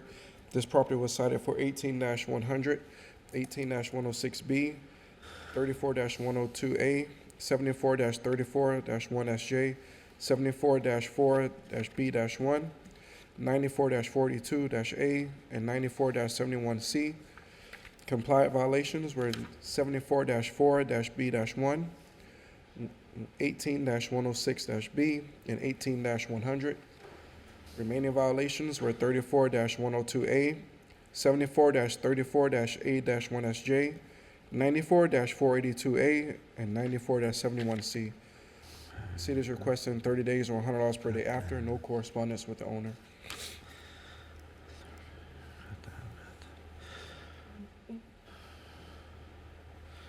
Got that. Okay, I will find proper notice with the posting and the certified mail based on the evidence and the testimony. I'll find that the property has complied with 18100, 18106B, and 744B1, but remains in violation of all other code sections cited in the notice. I will grant the request for an additional 30 days to bring the remaining violations into compliance. Thereafter, daily fines of $100 per day. Number 57, CE 19090236426 50th Street. City of West Palm Beach Code Compliance, Robert Watkins. This property was posted, cited September the 18th. Certified mail was sent September 23rd. Certified mail was received September 25th. City Hall was posted October the 3rd. The property was cited for 18-106G, 18-162A, and 22-32A.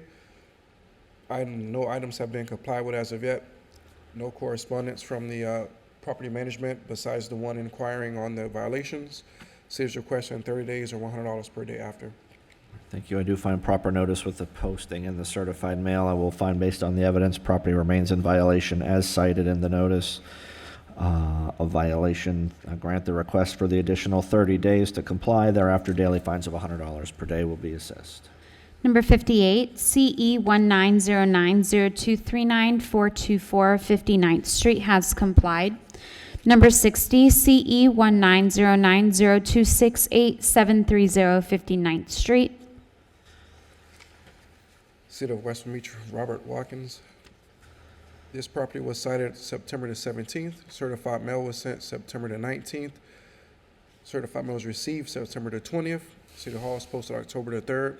This property was cited for 34-102A, 74-34-A-1J, 94-42A, 94-485A, 94-71C. No violations have been complied. No correspondence with the owner besides the one I had met him there, and he was inquiring on what all the violations were in detail. City's requesting 30 days or $100 per day after.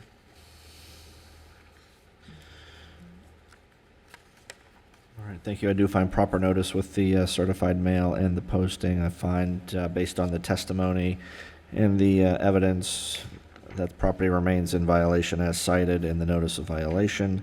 I'll allow the additional 30 days for compliance. Thereafter, daily fines of $100 per day.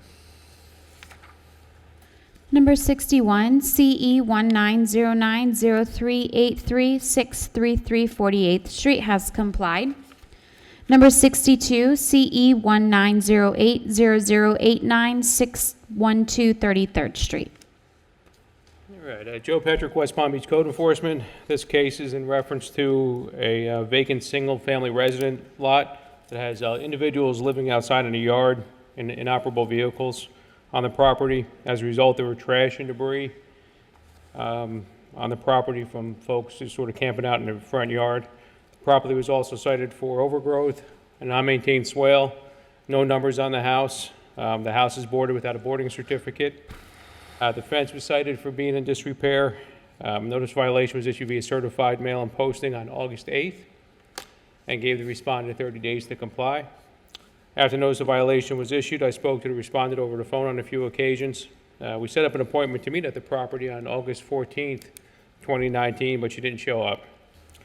I spoke with one of the individuals residing on the property who stated the owner gave him permission to be there and he would clean the property. It's the gentleman who lives in that van right out front there.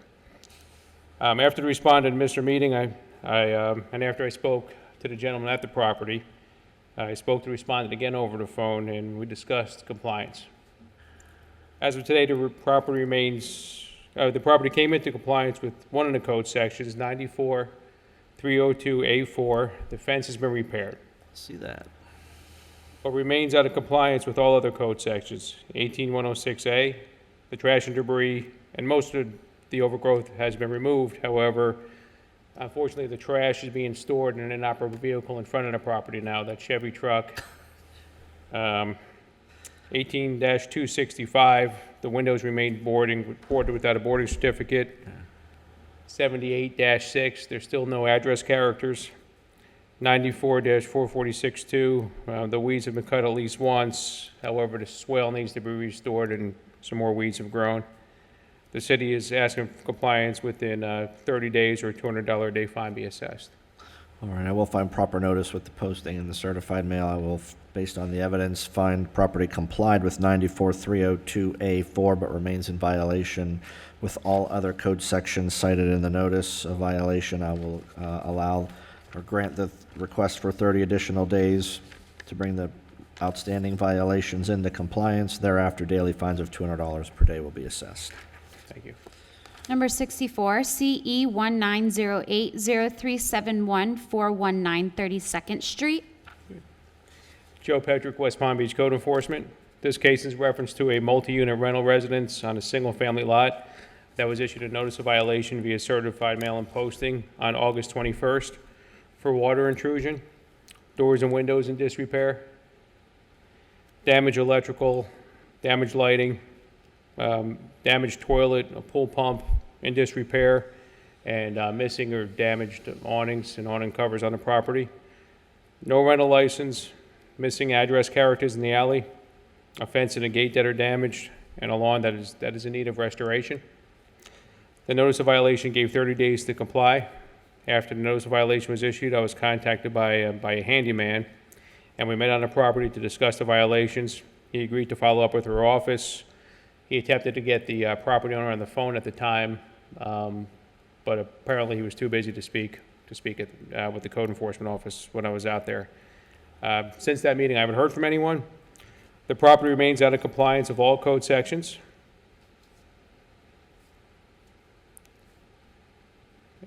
18103A for the water intrusion, 18103 for the doors and windows in disrepair, 18103I for the damaged electrical, lighting, toilet, pool pump, and awnings, 18162A for not having a rental license, 78-6 for not having address characters posted in the alley, 94-302-A-4 for the damaged fence and gate, and 94-446-2 for the landscaping.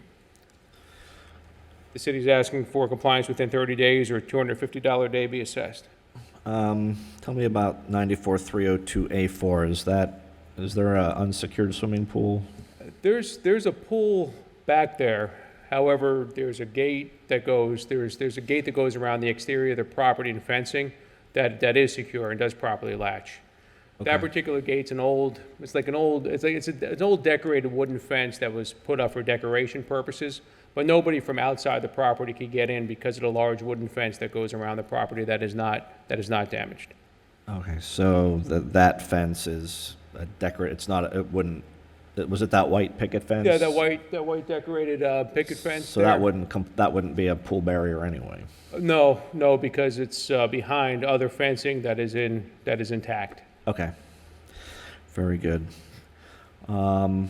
I will find proper note. You got certified mail and posting on this one? Right, certified mail and posted on August 21st. Thanks. I will find proper notice in this case. Based on the evidence, I'll find property remains in violation as cited. I'll grant the request for the additional 30 days to comply. Thereafter, daily fines of $250 per day. Thank you. Number 65, CE 19080421 446 Northwood Road. Okay, this Joe Petrick, West Palm Beach Code Enforcement. This case is in reference to a convenience store property that was issued a notice of violation on August 21st via certified mail and posting for weeds and overgrowth and unmaintained landscaping. That's it. The notice of violation gave 30 days to comply by removing the weeds and overgrowth and restoring the landscape per city ordinance specifications. I have not been contacted by anyone regarding the property, though it appears some of the weeds were cut once. Not all of them were, specifically the ones in the alleyway. The landscaping hasn't been restored in front of the convenience store. It remains a violation of Code Section 94-446-2. The city is asking for compliance within 30 days or a $100 a day fine be assessed. All right, thank you. I do find proper notice. Based on the evidence, I find property remains in violation as cited. I'll grant the request for 30 additional days to comply. Thereafter, daily fines of $100 per day. Number 68, CE 19080480 3215 Poinsettia Avenue. Joe Petrick, West Palm Beach Code Enforcement. This case in reference to a single-family residence that was issued a notice of violation via posting and certified mail on August 28th for not having a permit for fencing on the property and for a portion of the wooden fence that's in the visibility triangle by the sidewalk. Notice of violation gave 30 days to comply by obtaining a permit for the fence and/or by removing that portion of the fence right there that's in a visibility triangle. After notice of violation was issued, I was contacted by the respondent who stated she was unaware she bought the property with an expired permit for the fence and stated she was willing to comply. The respondent came in and obtained a permit for a final inspection for a chain link fence, but not the wooden fence. So basically she was confused. There's a chain link fence on the property and there's also the wooden fence on the property. The chain link fence had an expired permit from 2013. She re-upped that and finalized that out, thought she was in compliance, but she never dealt with the wooden fence. I spoke to the respondent yesterday afternoon, and she stated that, well, like I said, she was confused. We went into greater detail regarding the fence and visibility triangle specifications. The respondent is currently out of town, stated she would comply by obtaining a permit for the wooden fence and/or removing whatever portion she had to, but said she couldn't do so for 60 days because she's not in the area to take care of it. The property remains in violation of both code sections, 105.1, no permit for the wooden fence, 94-305E for the visibility triangle. You know, because she was cooperative with the chain link, she bought it, she's out of town. You know, we have no reason to believe that she won't comply with this, so we'll grant her 60 days or a $100 a day fine. All right. I do find proper notice. Based on the evidence, I will find the property remains in violation as cited in the notice of violation. We'll grant the 60-day compliance time frame and thereafter daily fines of $100 per day. Number 70, CE 190903714, 1228th Street. Joe Patrick, West Palm Beach Code Enforcement. This repeat violation case is in reference to a single-family residence that was issued a notice of hearing via certified mail and posting on September 24th for overgrowth. The respondent was found in violation for the same code section, 94-446-2, at the July 17th hearing of this year. He complied within the required time frame before any fines were assessed. He complied with that order from July 17th. After the notice of hearing was issued, I was contacted by the respondent who stated he was having trouble with his tenant complying with the ordinances and he would immediately take care of it. He did so. He called me from the property on September 27th. The property was observed out of violation for 4 days. I discussed the fine with the property owner. I told him that the city was going to be asking for $25 a day for 4 days, which would be a total of $100. He was okay with it and said he'd keep a closer eye on the property. Okay. All right, I will find proper notice with the posting in the certified mail. Based on the evidence, I will find the property is in violation as cited in the notice. We'll find that the 94-446-2 violation is a repeat violation based on the July 17th, 2019 order finding violation in the earlier case. Based on the testimony, I'll find the property was in violation for 4 days. On the repeat case, well, I guess the entire case was in violation for 4 days, so I'll do a finding of fact on the trash can 7434A1H. Do 4 days at $25 per day for 94-446-2, a total of $100. Do you need a payment deadline on that? No, I can do it. Just, okay. I can do it at one time. Okay. Okay. Number 71, CE 19090378444, 24th Street. It's compliant. Oh, it's compliant, I'm sorry. Yeah, that complied. Nice. Complied. Number 73, CE 19080418500 500 Executive Center Drive, Unit 2H has complied. Number 74, CE 190804131 500 Executive Center Drive, Unit 3L has complied. Number 75, CE 1908042 500 Executive Center Drive, Unit 3J. Officer Luster, City of West Palm Beach Code. Just for the record, CE 1908041 has been removed from the agenda. It's not a compliant case. It's just been removed. Okay. What about number 72? Is that compliant? It's number 74 on the agenda. That was Called 72 earlier. Oh, we did? Okay, thank you. Okay. Office of Luster, West Palm Code. The property at 500 Executive Center Drive, 3J, was posted on 10/3/19. Cert mail was returned to us on 9/6/19. The property was cited for rental license and certificate of use. I'm asking for the 30 days or the $200 per day. Have had no contact with owner. All right, thank you. I do find proper notice. Based on the evidence, I'll find the property remains in violation as cited and grant the request for 30 days to comply thereafter, daily fines of $200 per day. Number 76, CE 190804434, 500 Executive Center Drive, Unit 4K. Office of Luster, West Palm Code. This property was posted on 10/3/19. Cert mail was signed on 8/27/19. Property was cited for certificate of use and rental license. I'm asking for the 30 days or $200 per day. I've had no contact with owner. All right, I will find proper notice with posting and certified mail. Based on the evidence, find property remains in violation as cited in the notice of violation. Grant the request for an additional 30 days to comply. Thereafter, daily fines of $200 per day will be assessed. Number 77, CE 190804439, 500 Executive Center Drive, Unit 4G has complied. Number 78, CE 190804439, 500 Executive Center Drive, Unit 4G has complied. Number 79, CE 190804440, 500 Executive Center Drive, Unit 2J. Officer Luster, West Palm Code. This property was posted on 10/3/19. Cert mail was returned to us on 9/7/19. The property was cited for rental license and certificate of use. I'm asking for the 30 days, $200 per day. I've had no contact with owner. Thank you. I will find proper notice with the posting and certified mail.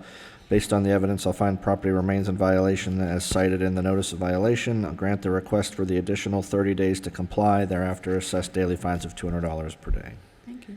Number 80, CE 190804446, 500 Executive Center Drive, Unit 3H.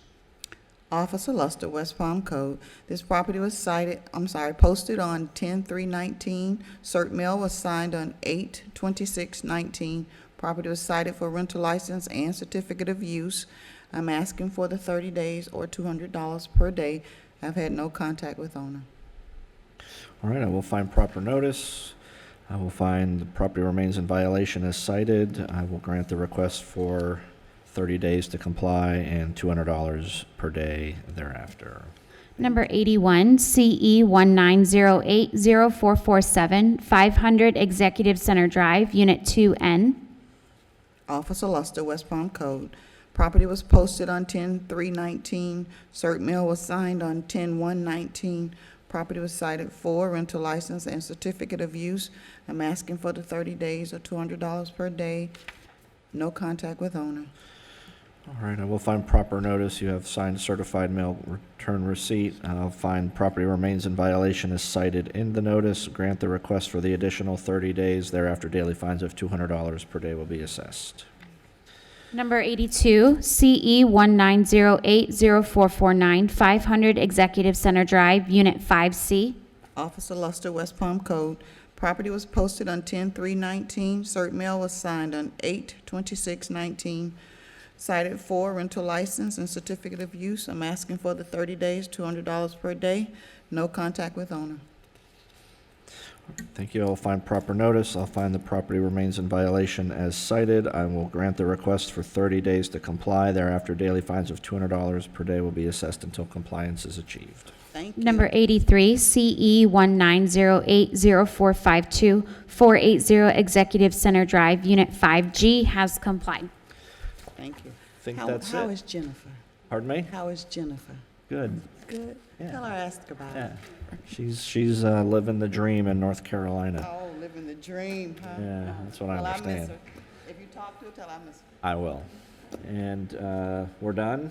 So I think that one of the police cases, are adjourned at 12:24. I think they just want the orders maybe for the police case, the one that was not here. Yeah.